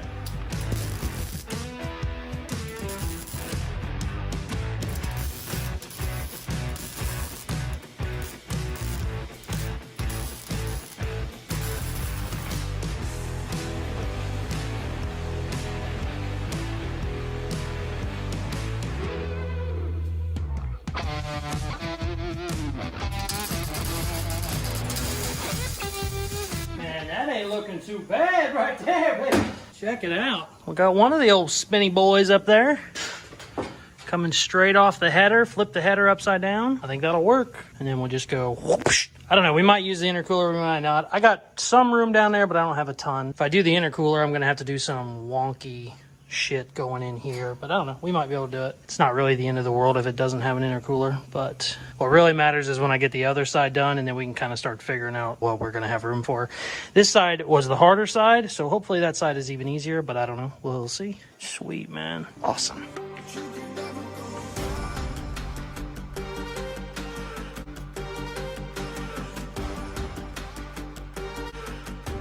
I got extremely lucky, cut this flange off, flipped it upside down just like we did the other side. I just tack welded it, put it over, fits perfect. It's going to be fine. That is extremely lucky because I wasn't sure. I thought maybe I'd cut this flange off, have to remake these headers myself. Huge time saver.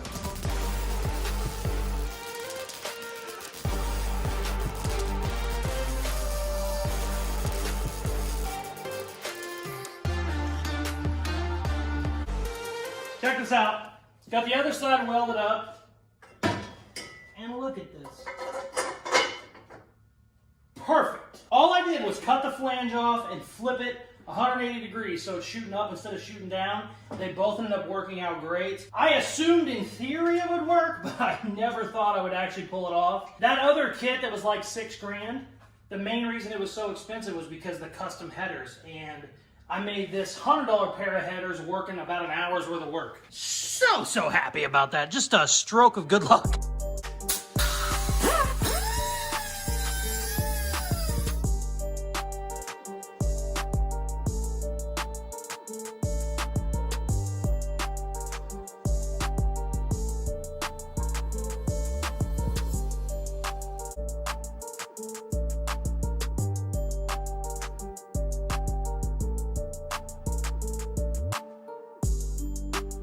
Okay, check it out. Got them both mounted. I had this one mounted a lot lower. It was probably 2 inches lower. I didn't like it because my exhaust will come out of here now, and it seemed like it was going to run into stuff. My computer all still needs to go back in here somewhere, so I moved it up a little bit. Looks great. It's more in line with the intakes now. The only problem is we might have made that bitch a little too tall, and yeah, if I have to cut this out and redo it all, I'm going to be pissed. So let's throw the hood on real quick and see what happens. Really hoping this hood scoop comes into play here.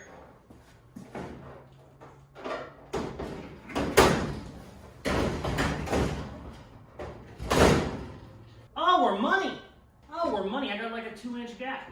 Maybe more, maybe 3-inch gap. Let's go. Okay, sweet. That makes me so happy. Oh, that was about to be like 6 hours of work that was gonna need cut out. Oh, also, fun story. I said the driver's side will be the hard side. I'm gonna start on the hard side first. Then I'm gonna do the passenger side. It's the easy side. Passenger side ended up being harder. Son of a bitch.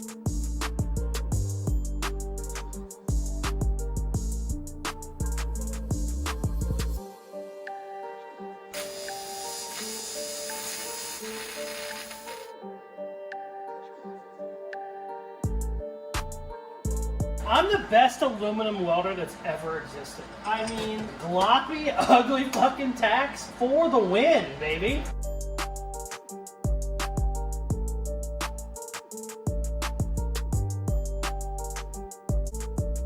Check this out. We were at an awesome start here. I thought originally I could just have a 90 go straight to this turbo, but it didn't look right because it was lower. So I cut it and then added a little 40 or a 60, whatever that is. So now it's actually the same height going across. And then those two will go into this. This is my stock intake, and it'll bolt right in. So it'll have a 2 into a 1. I think that's going to look really cool. But yeah, this was an 8-hour day, so I'm done. We're putting in so many hours in this video, and count down 4 days until we got to leave for Holly. So yeah. So I really like how this is looking, but these two pieces need to get closer together, or there's no way I'm going to be able to make a 2 into 1 and then go into the throttle body. So I think I gotta come in here and just take a big old cut out of both sides. And I don't have any more of this pipe, so we definitely need to make this count. That's probably too big. Here's what I need to cut, but I'm gonna cut probably a ½ inch less than that. We'll just start grinding it down and shaving it down until it's gonna fit perfect. Check this out. I am liking the way it looks. Here's the problem. I've tried to take it over to the bench to weld it about 3 different times. Just keeps falling apart on me. I was gonna mark it, you know, real precise, and then just take it over in the bench and try and get it exactly. I don't think it's gonna happen because there's too many angles. I don't know if my welder will reach over here, but there's a damn good chance I'm gonna weld it right where it's at. I don't know. The next clip, you're either gonna see me welding this, or somehow I'm gonna figure out how to weld it on the bench. But I've taken it off and on so many times. That's where we're at, baby.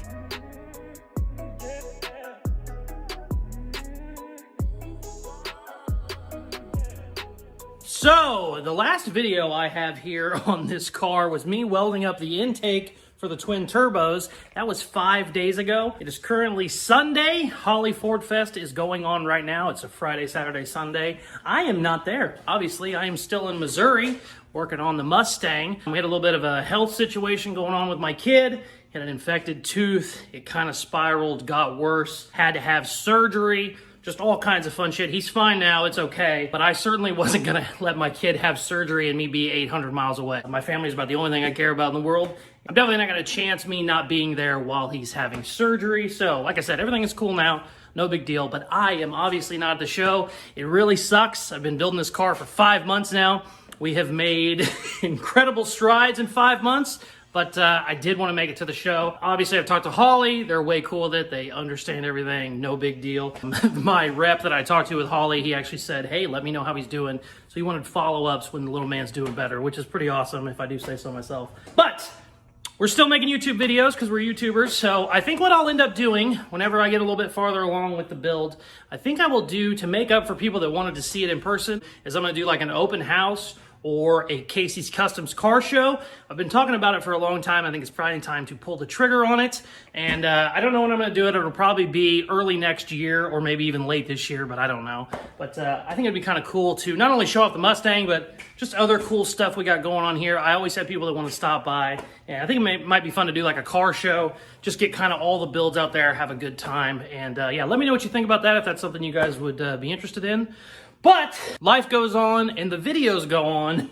We got to get our asses back to work. It's about the only thing that keeps me sane whenever there's shit going on, is sticking my nose in the dirt and just working my ass off. So that's what we're going to do right now. We got our intake kind of sitting where we want it, but the bad part is now we have to make it fit to the stock intake. So a lot of cutting, a lot of welding, and yeah, that's what I'm going to do.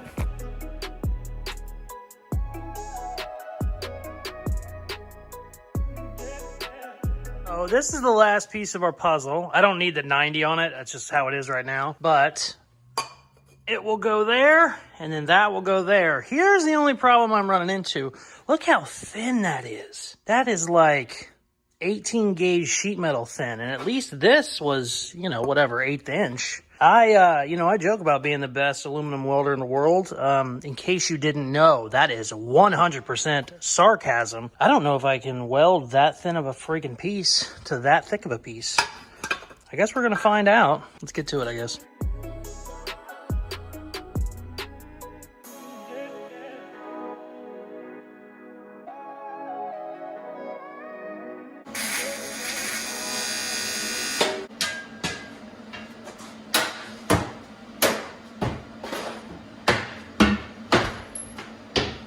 Great news, the aluminum welding is basically all done. There's still a couple things we'll need to weld on, like sensors, but we don't need to do it right now. My neighbor, Blind Jason, he actually came over and welded this up the rest of the way for me. The welds don't look great, but he is blind, and they are stuck together, which is nice. That's all we really needed. So thank you to him. Thanks a lot, Blind Jason. You really helped me out. But what we need to do now is trim this to make sure everything is fitting all right, and put our hose clamps on to make sure everything is actually where it needs to be, and it will clamp down and be airtight. So let's do that.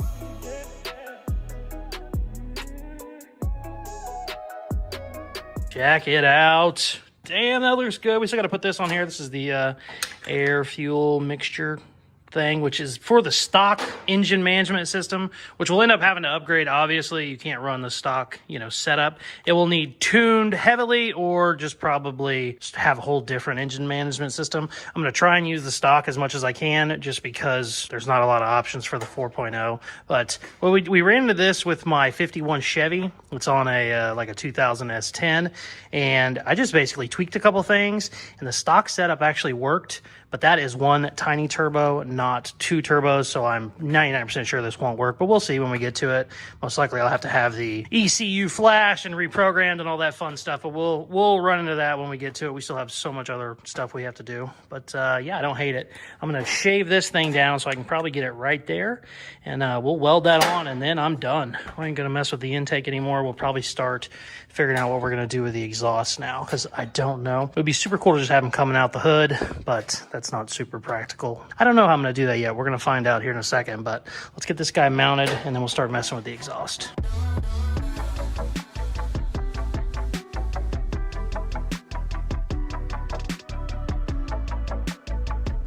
Blind Jason came back over, hooked it up with a little globby weld. It's okay. We're not going to judge. He's blind.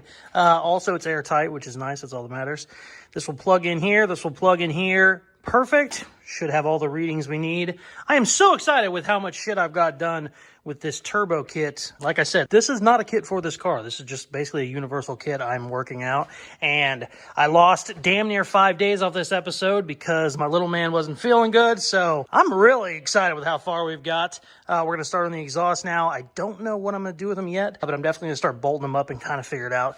Out of the hood would be chef's kiss, but it's a real pain in the ass when you do that. But I don't know. We could also build these to go out of the hood, and then, just have another set that runs normal with mufflers. I'm going to start playing with them. Let me see if I got them on already. I think I might have showed them already in this video, but in case I didn't, yeah. They're already kind of a certain way, and I don't even know if it's going to bolt. Yeah, see, like that's not even going to work where that is. So we're going to have to tweak some stuff anyway, but boy, I don't know, I mean, I don't know. Let's cut some shit and figure it out. So we have a bit of a problem. It's not a problem, but it's kind of a problem. I think I want the exhaust to be out of the hood, which I really like it. I actually do. And I think I'm going to do it. I mean, we need to get wild. That's pretty wild. And I don't hate it. You do it something like this so it, it kind of gets out a little bit of the hood. I just don't know how I'm going to do it yet. Okay, let's do it. We can always change it later. But I got the flanges cut. The flanges are put on there. We just have to put these, where we want them now and then tack them. I think we're going straight up, baby. Cool thing is I measured it out, and they won't be in the way of this. They'll actually be like right here. So we just have two little, one of those things. I mean, it's pretty stupid, but I kind of love it also. I think that's what we're going to do for now. Might change our plans later, of course, but let's just get these babies going straight up.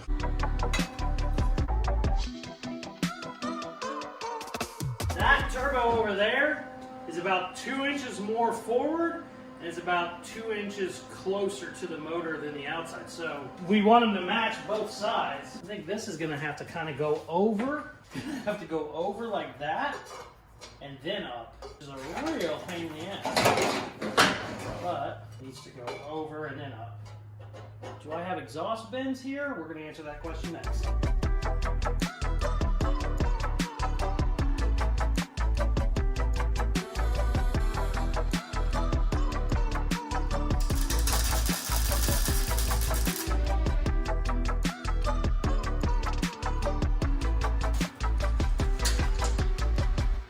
$26, 2 1/4, 26, 2 1/4. That's a video, baby. Look at how friggin' far I had to move this one back. I thought it wasn't back as far as it was. It's actually like 4 inches forward than the other one, but we got this pulled back. Oh yeah. Now this one's obviously a little higher. We'll have to trim that down. I don't know what I'm gonna do for it coming out of the hood. I think people run like little 90s, you know, so you don't get rain down in there. I'll have to look that up and see how they do that. But I mean, that just looks like a fun setup.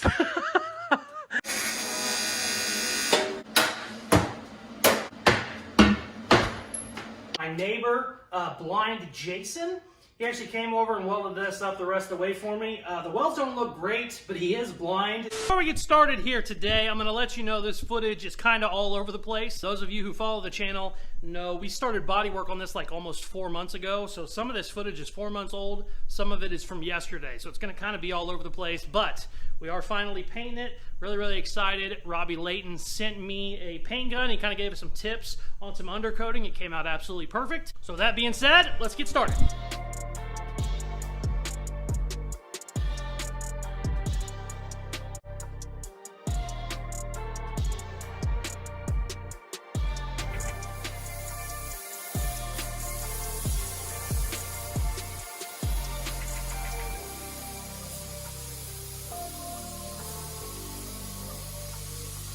What's your first impression? Not bad. All right, I'm gonna set up the time lapse. Check this out. The old man's been working in the mornings. I don't know how I'm gonna do this video just yet because he only knows how to do time lapse. So we have a bunch of time lapse footage, but he's working at like 6 a.m. before I'm even awake. And it's really, really coming along. We are gonna paint the Mustang this week for sure. So it will be painted in this video. I'm so excited. It looks awesome. I'm gonna get some more non-time lapse footage. So it's not just a time lapse, you know, video. He's really got this thing looking good. So excited. Okay, I just want to step in here in between our time lapses.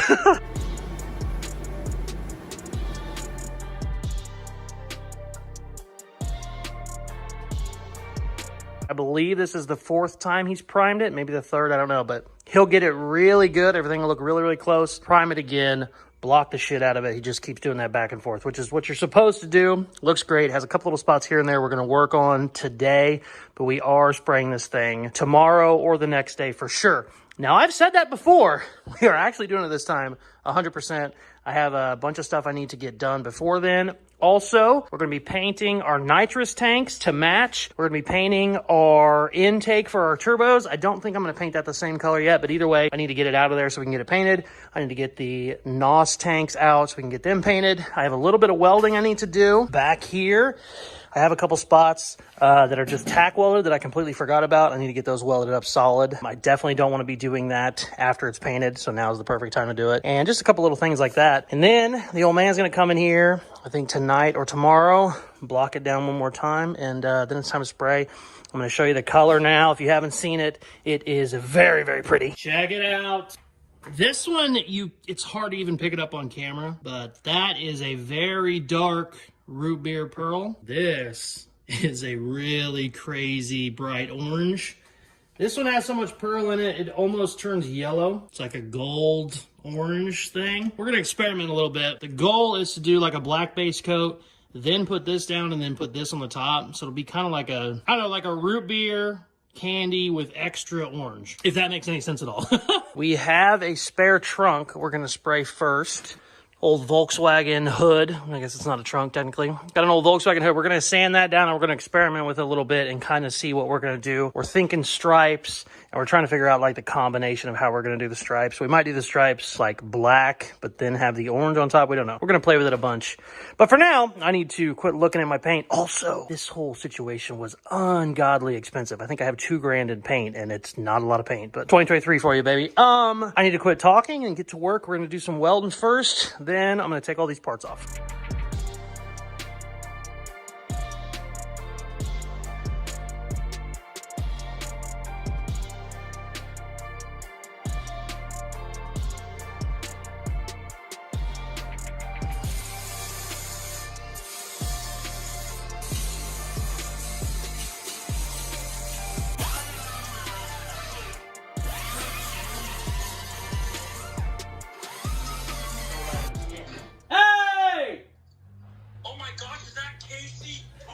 What are you doing?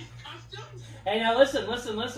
This is YouTube. You know, you can't cuss, say fuck, shit, any of that stuff. Oh, no, that's your channel. I can do whatever I want. Oh, hey, you can do whatever you want. You are the creator of all. Do you have your makeup on? You looking good? Let me see. Lift it.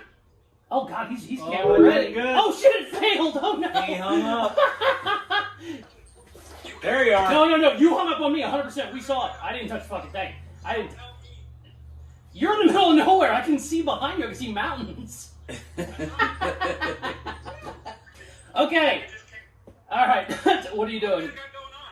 Well, thank you very much for sending us this gun. This is the weirdest paint gun we've ever seen in our lives. So tell Dad what you got to do because you know I'm not the painter. So what do we have to do with this thing? I got these pouches, right? Tell these people know we're doing YouTube videos. Hey, so that is a 3M AccuSpray gun, and it has an agitator cup. It uses, basically, it's a pressure pot, HVLP, Okay. So that little baggie, you're going to put that inside the hard cup. Yes. Oh, okay. Oh, okay. Insert that into a shaker. Take that flat top off. Oh, okay. You got it, I think. Shove it in. Ooh. Force it. We're gonna be quiet. No, what do you mean? Like that. Oh, okay. Well, it doesn't. It's. And then it'll build up pressure, won't it, and then push it out. So what you have to do though is you have a shaker in your shop. Nope. No. We can make one with a sawzall real quick though.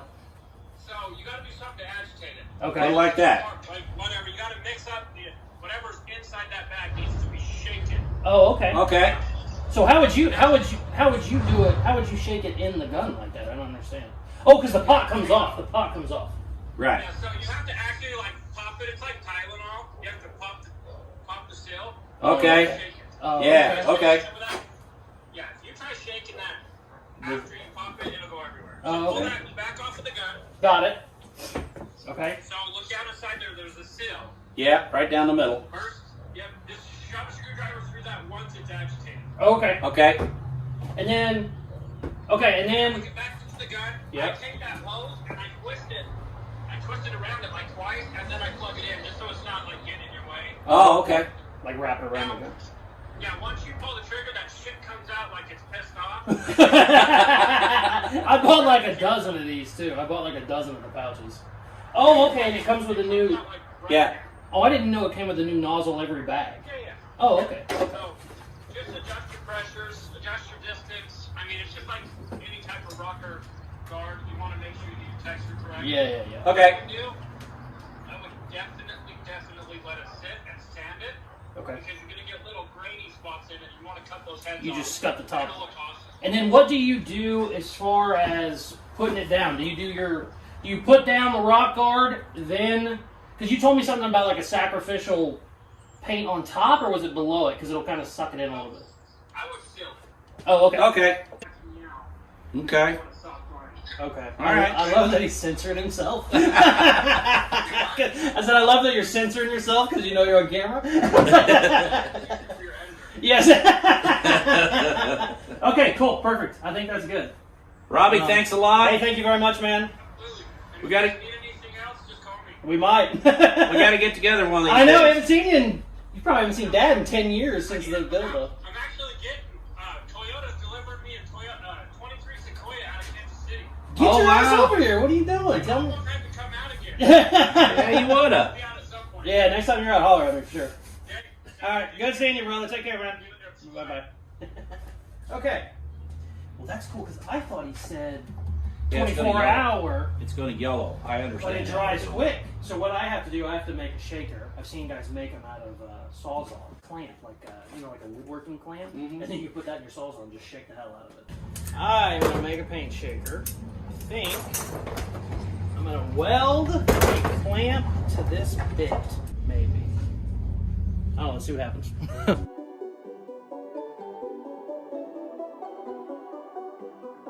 Got a real ugly little weld on it, but it should hold. Let's see. I don't want it to fall off. Also, we only have one of these cups, right? Yeah, we only got one, so don't fuck it up. Okay. Oh, okay. I wanted to make sure we're going to go in too far to break it. Is there speeds? No. That's what it needs. Perfect. Oh! So don't go fast. I would say slow. You put it in the vise and just let it do that. If I had a damn way to... Go ahead and give it a little bit more. It's probably okay, really. Yeah, that'll work.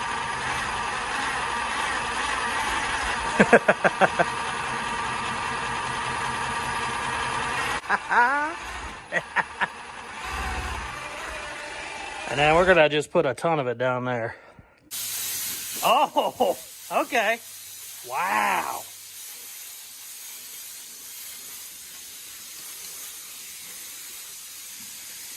I like that texture a lot. Yeah, I do too. That's perfect. That's exactly what I wanted.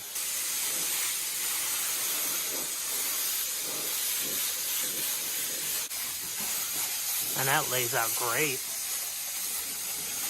I really like that a lot. Did it already use a one? He said they don't go very far.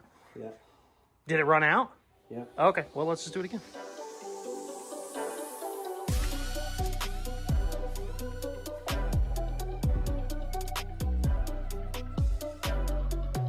Make sure on camera.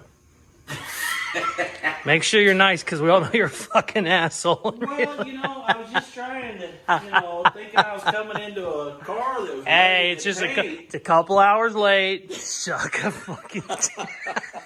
Hey, fucking, we're gonna have to cut a lot of that. What is the plan with the trunk lid? I'm gonna mess around with colors. To see what our stripe is gonna look like. Things like that. Okay. And then I'll get Okay.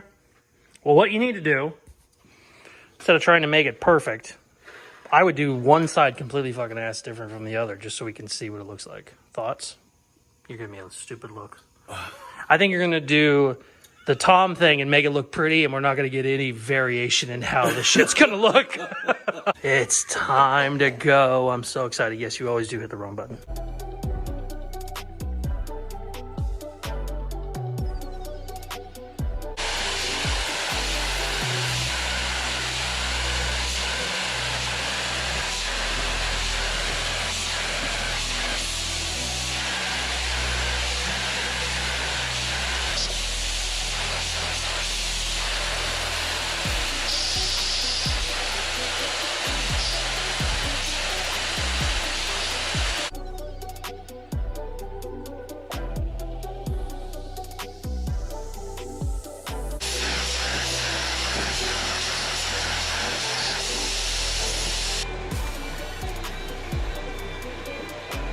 See what you're doing. Also, why don't you use a tape measure? Why don't I use tape measure? Yeah. I don't know. I'm not mad at you. It looks great. Have you ever used a tape measure in the years of doing stripes? All the time. Oh, now he's lying because the camera's on. Really? 6 1/4. What? Where? In between this blue stripe here, 6 1/4. Really? Check it out. Oh. Tape measure's right. Yeah, you don't know where it's at because you ain't been using it. All right, hold on. I'll find one. All right. Let's see what happens. 6 1/4. All right. Okay. Did that with my eye. Fucking, I shouldn't have brought the tape measure. I shouldn't have gave him any satisfaction.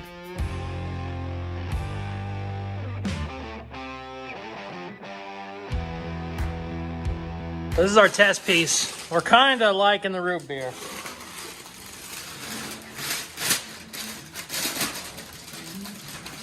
I fucking hate that. I fucking hate that. If it was black, maybe, but no, I fucking hate that. Okay.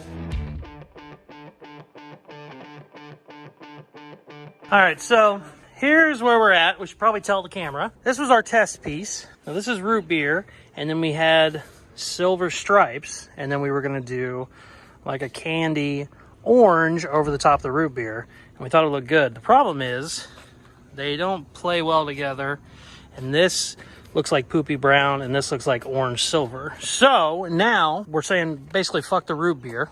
Even though it looks good, it doesn't look good with our stripe color. So what we're gonna do now is bury it in this really cool orange I have, which I'm okay with. I like the root beer, but I like the orange a lot better. This essentially is now just a very expensive base coat that wasn't needed. But I mean, this is probably the coolest looking color I've ever seen, and this will look really good with silver stripes. So it's more work for you, but you're okay with that, right, Yams? Yeah, sure, yeah.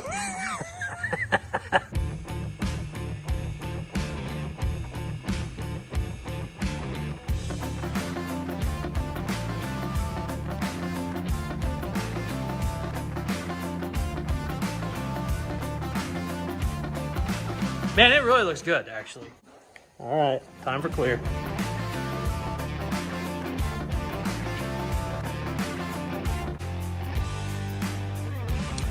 Check it out. It is painted. It is dry. It looks absolutely amazing. I am so happy with it. The camera isn't picking up the depth at all. Where the sun hits it, it's like a gold butterscotch, and then where the sun or the light isn't hitting it, it looks almost black. Just a ton of depth. I'm so happy. I wasn't sure about the stripes. I was like, I don't know if I want stripes. Dad was like, trust me. Love the stripes now. They fucking just look great. They really help this hood out a lot, and I just could not be happier. Funny thing is, this is not the color we were originally going for. It was going to be a root beer pearl, and then we were going to have this gold color, just kind of like a light mid coat over the top to give it a little flair. Well, check this out. That's what root beer pearl looks like with just one coat of gold. I hate it. It looks like poopy brown with like a shitty, ugly silver stripe. We had 2 quarts of this golden butterscotch pearl. I said, just dump it on. I said, use every drop of that we have, and then we'll we'll try and do what we can with it. It ended up being just enough. Came out perfect. Then we untaped the stripes. The stripes were a bright silver. And I said, well, now we got a bright silver with a, butterscotchy root beer color. I said, we need to darken those up. He said, what do you want to do? I said, put as much copper pearl in the clear that you can. And he dumped damn near a bag of each of these in there. And that is what gave us basically a whole nother layer of depth. And it really darkened up these stripes. I don't know how much you can see, but there's a ton of pearl in those stripes. And I just like them. I like them toned down a little bit. They're not ghost stripes by any means. You can see them, but they look a lot better than the bright silver that they were before. I could not be happier, man. I have looked at this thing on pictures and stuff that I took. I've just been looking at the pictures for like hours. I'm so happy. Now, we do have a couple little issues. One, the gas cap kind of got forgot in the mix of all the other shit he had to paint. Same thing with the NOS bottles. They got painted, but they didn't get the basically last of the golden pearl. So these are all way too dark. It's not the end of the world for the NOS bottles because they're inside. This one has to match perfectly because it goes right here on the panel. So what I'm going to do right now, let's see if we can see how bad it looks. Oh yeah, it fucking doesn't match at all. So what I'm going to do is try and get this gas cap to match the best I can. I have like just a couple drops of the paint left, but that should be plenty, for a gas cap. And if I get the gas cap to match, I'm going to go ahead and add another coat to the NOS tanks to kind of, get them a little bit closer. Also, in between all the bullshit we had to do, we completely forgot to paint the intake. This was never going to be a you know, color matched intake. I was just going to do black, but I still wanted it painted yesterday. So what we're going to do is I want to get the, you know, engine compartment, all that stuff painted. I'm not going to worry about painting the interior or the trunk yet, but I do want to get all this stuff blacked out. It'll look a lot better whenever we start putting our grill in and stuff. So basically I'm just rambling like I usually do, and we got work to do. So I'm going to tape off the engine compartment. We'll take this plastic out of here. I can get all that shot black. We also need to use our undercoating and get all of our undercoating sprayed. So as you can see, that is still red in there from the 09 Mustang, and that doesn't look great. So we got a lot of work to do. Let's stop rambling. God damn it, I love that color so much. All right, get to work.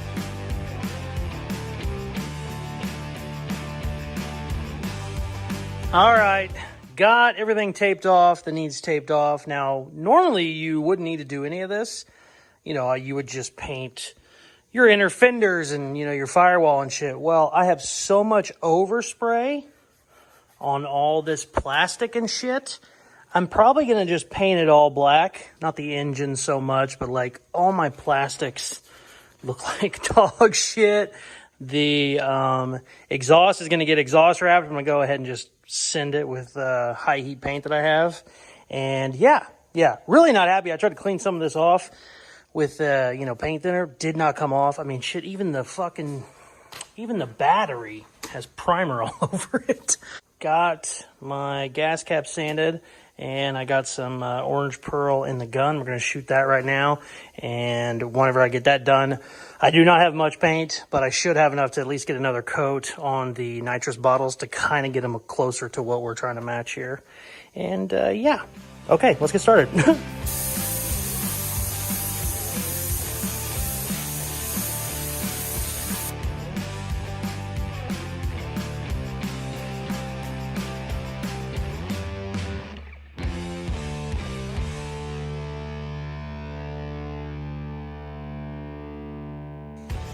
Okay, got everything painted black that needs to be painted black. Whoopsie.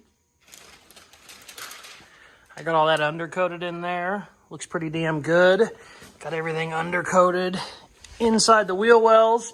I used a little bit of everything, black paint, rubberized undercoating, and then I used that chassis armor from my boys at Poppy's Patina. That stuff is really nice. It will not come off the floor without a chisel, but that's okay. I'm not too worried about my floor right now. The only thing I have left to do, we also got the gas cap cleared, and I went ahead and put some more pearl on the NOS tanks. The only thing I completely forgot about is my spoiler. I need to paint that black. So I'm going to sand the spoiler real quick, rattle can it, see how it looks. If it ends up looking shitty, I'll, you know, buy some black paint and shoot it whenever I shoot the Monte Carlo. But I think rattle can will be okay for now.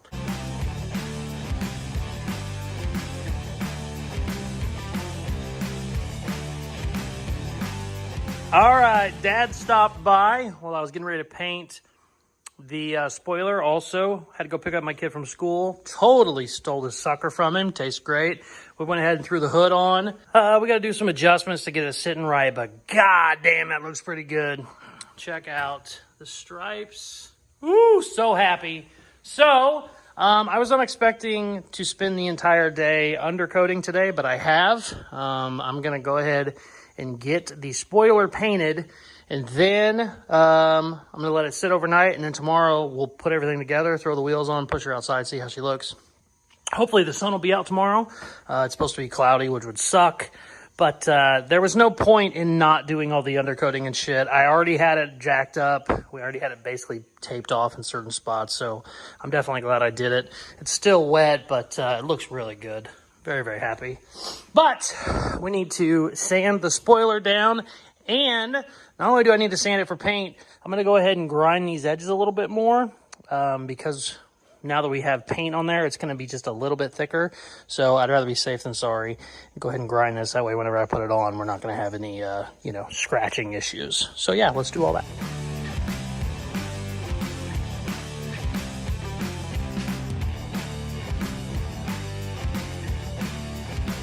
Got all the little accessories painted. We are good to go. The shit under the hood, the undercoating, all that is still wet, as you can see from my hands. I keep putting my hand in it. So I'm gonna let all this stuff sit overnight. Tomorrow we will put all these parts on, put our wheels on, roll her outside, and hopefully we have some sun, because the sun's really gonna set this thing off. Yeah, we'll be back tomorrow. The next day.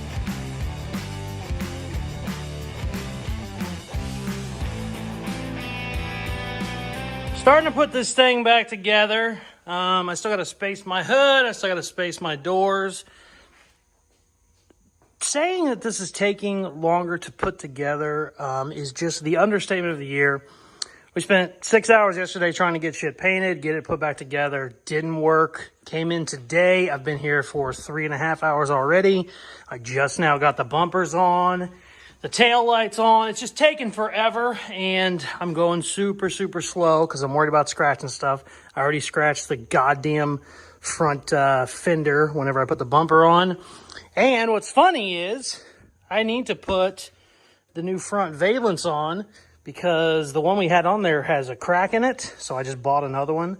But I didn't want to deal with it right now, so I just put the bumper on. So I don't even have that on there, but I'm not going to do that today. I'm going to deal with that at another time because it needs space and shit. But it's starting to go back together. It's looking really, really good. I'm very happy. Plugged the battery in. I got the rear battery charging so I can, you know, do the airbags and stuff. And yeah, really, really excited. I was just going to pull it outside, but I think I might actually drive it down to the parking lot down here. That way I can get like a full 360. But I don't know. We'll see how it goes. I just wanted to stop and bitch for a minute. Let's get back to work.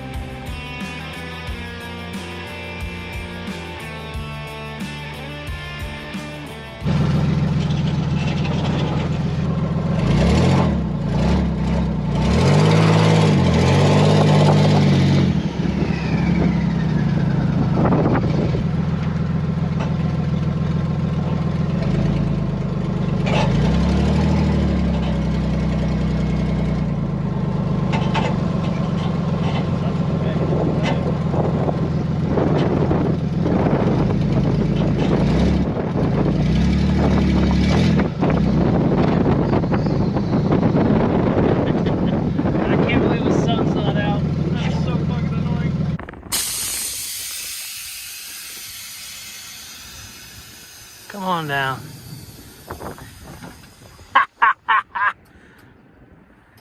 Fuck. I cannot believe the sun's not gonna be out. That's so cool. This pearl really needs to see the sun. It just looks too dark without it, but I'm still pretty fucking happy. Wow. Oof. That's a pretty cool looking car. Damn, it needs the sun. Cool. Ugh, look at this shit. It's fucking cloudy for the next week and a half. God damn it. Oh, we need the sun to show off the gold pearl. I'm still pretty fucking happy with it. It just looks so dark without the sun. Oh, that's a pretty cool looking car, man. It's been down here for 10 minutes and I've had 3 people stop already. Cool. What good is a chameleon paint job with no fucking sun? Bah. There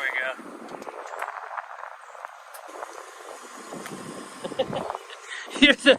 You guys are the 6th people to stop. Yeah, I missed a couple spots. What it looked like before this, and I'm not impressed. You liked it in gray. I liked it when it was in proper gray.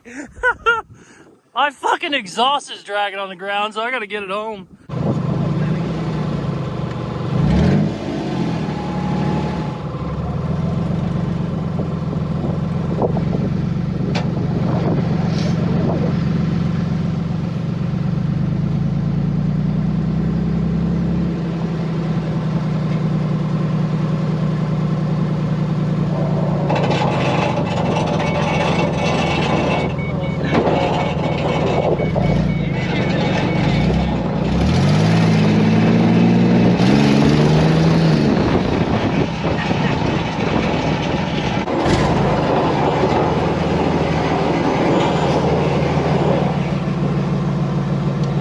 The video is done. This video is probably already running pretty long, but I can't stand the fact that my exhaust is dragging. We're going to fix that real quick. I also want to put it outside. It has been 48 hours since the last footage that I shot. Check this out. I think I showed a picture of, you know, the 7-day weather 2 days ago. Well, they weren't lying. It has been raining for 48 hours. So we still won't get our big reveal with the sun, but I do want to go ahead, get the exhaust put on, let it run a little bit. It was running great yesterday or 2 days ago, but I didn't want to drive it, you know, very fast, very far, because obviously I was worried about the exhaust falling off or ripping up something. So let's fix that real quick. Then we'll put her outside, get her cleaned up. It's actually filthy. And some of this dirt is looking like, you know, like, I don't know, inconsistent pearl. Like when you look at that roof, you're like, oh, pearl's a little darker here. No, it's just because everything is just absolutely filthy. So I'm going to go ahead, put it outside, kind of get it cleaned up. I'm not going to detail it by any means, but I would like to get it cleaned up a little bit. But yeah, let's stop rambling and fix our exhaust.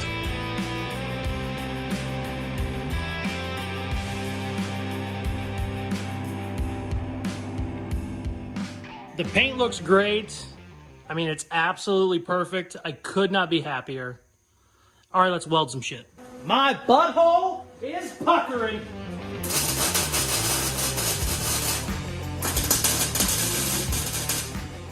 Okay, let's talk about what happened. I crawled into there to see what was going on, and it looks like I have V-band clamps on my aftermarket exhaust going into the stock exhaust, and I was always going to upgrade the stock exhaust later, but this kind of forced my hand to doing it right now.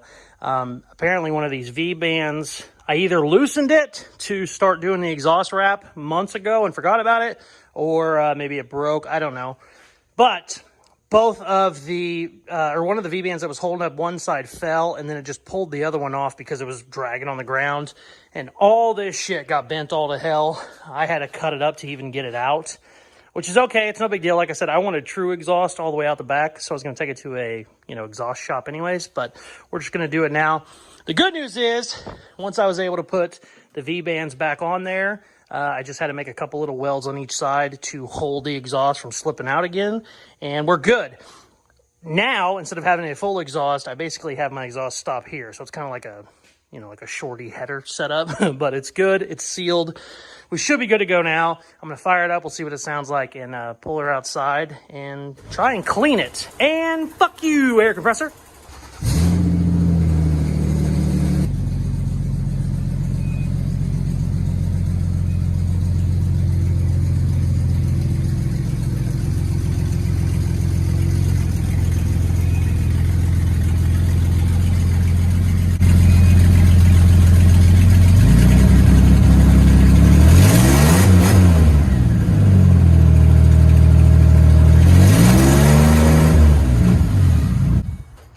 She's filthy. I was going to clean it, but I got shit to do. I'm just going to let it rain on it for a little bit. It's really good for a new paint job, but I don't care. I am really happy with this color. I just wish there was sun out. I've probably said that 10 times, but that's okay. Man, she looked pretty. I love the way this rear end came out. I wasn't so sure when I saw the dark color and the chrome wheels, because I knew how the wheels looked, but I didn't have like my, you know, taillights on and bumpers, and I was like, man, we might have too much chrome, but it's perfect. It's got chrome and black. I was thinking we need to powder coat the wheels black, but I actually like them chrome now. They look really good with the bumpers. And there's a chrome grill in there you can kind of see. I'm missing a little piece right here though. I gotta order that. And we don't even have the right valence on yet. I got a shitty oversprayed valence. Check it out. I finally got the trim for my door panels. These are from Holly. They look so good. And I needed the clips to put them in. This is badass looking. We're going to go ahead and put these on. I still got to paint some of the stuff in the interior, but overall it's basically done in the interior. I'll do some more stuff here or there, but I want to get these installed and we're going to call it a video. Ooh, those look good. How do they fasten? Oh, I think I have to undo that little clip, and then it'll fold back on itself. That's a pain in the ass, but let's get these in real quick.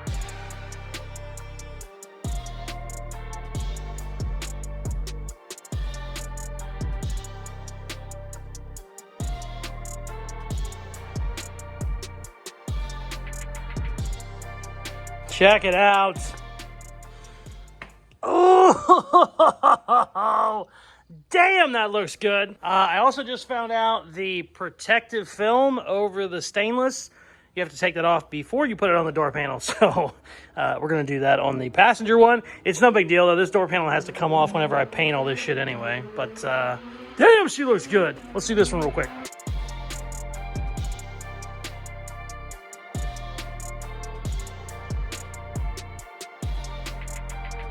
Look at that door panel. Ooh. Damn, that's a good looking door panel. Ooh, I'm happy.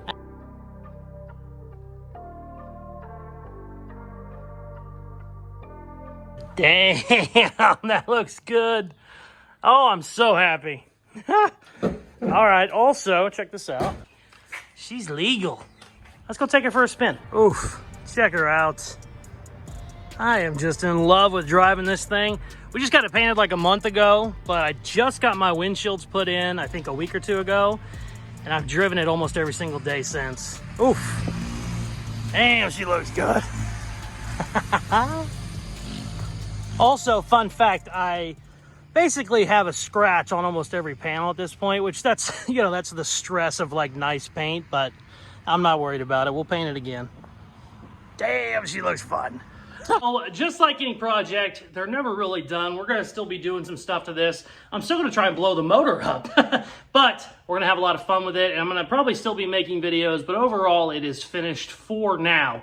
I think I said it earlier in the video, but in case I didn't, if there's any detailed videos you would like to watch, I made over 30 videos on this car. They're all on YouTube. Tell me how you feel about it. I know this is going to be a super long video. Usually on my long videos, I try and do a call to action. This one is going to be, if you got all the way to the end of the video, please comment a crown emoji, and I'll know you got here, and I will try and respond to every single person that posts a crown on here. If you aren't subscribed already, please hit that button now. Once you are subscribed, make sure you turn your post notifications on. When you click that little bell, you'll be notified every single time I post a new video. For the coolest merchandise on the planet, go to Caseyscustoms.com. Thank you very much for watching. Please like, share, comment, all that good stuff they tell you in videos, and check out some more of my other videos. Peace. I love you.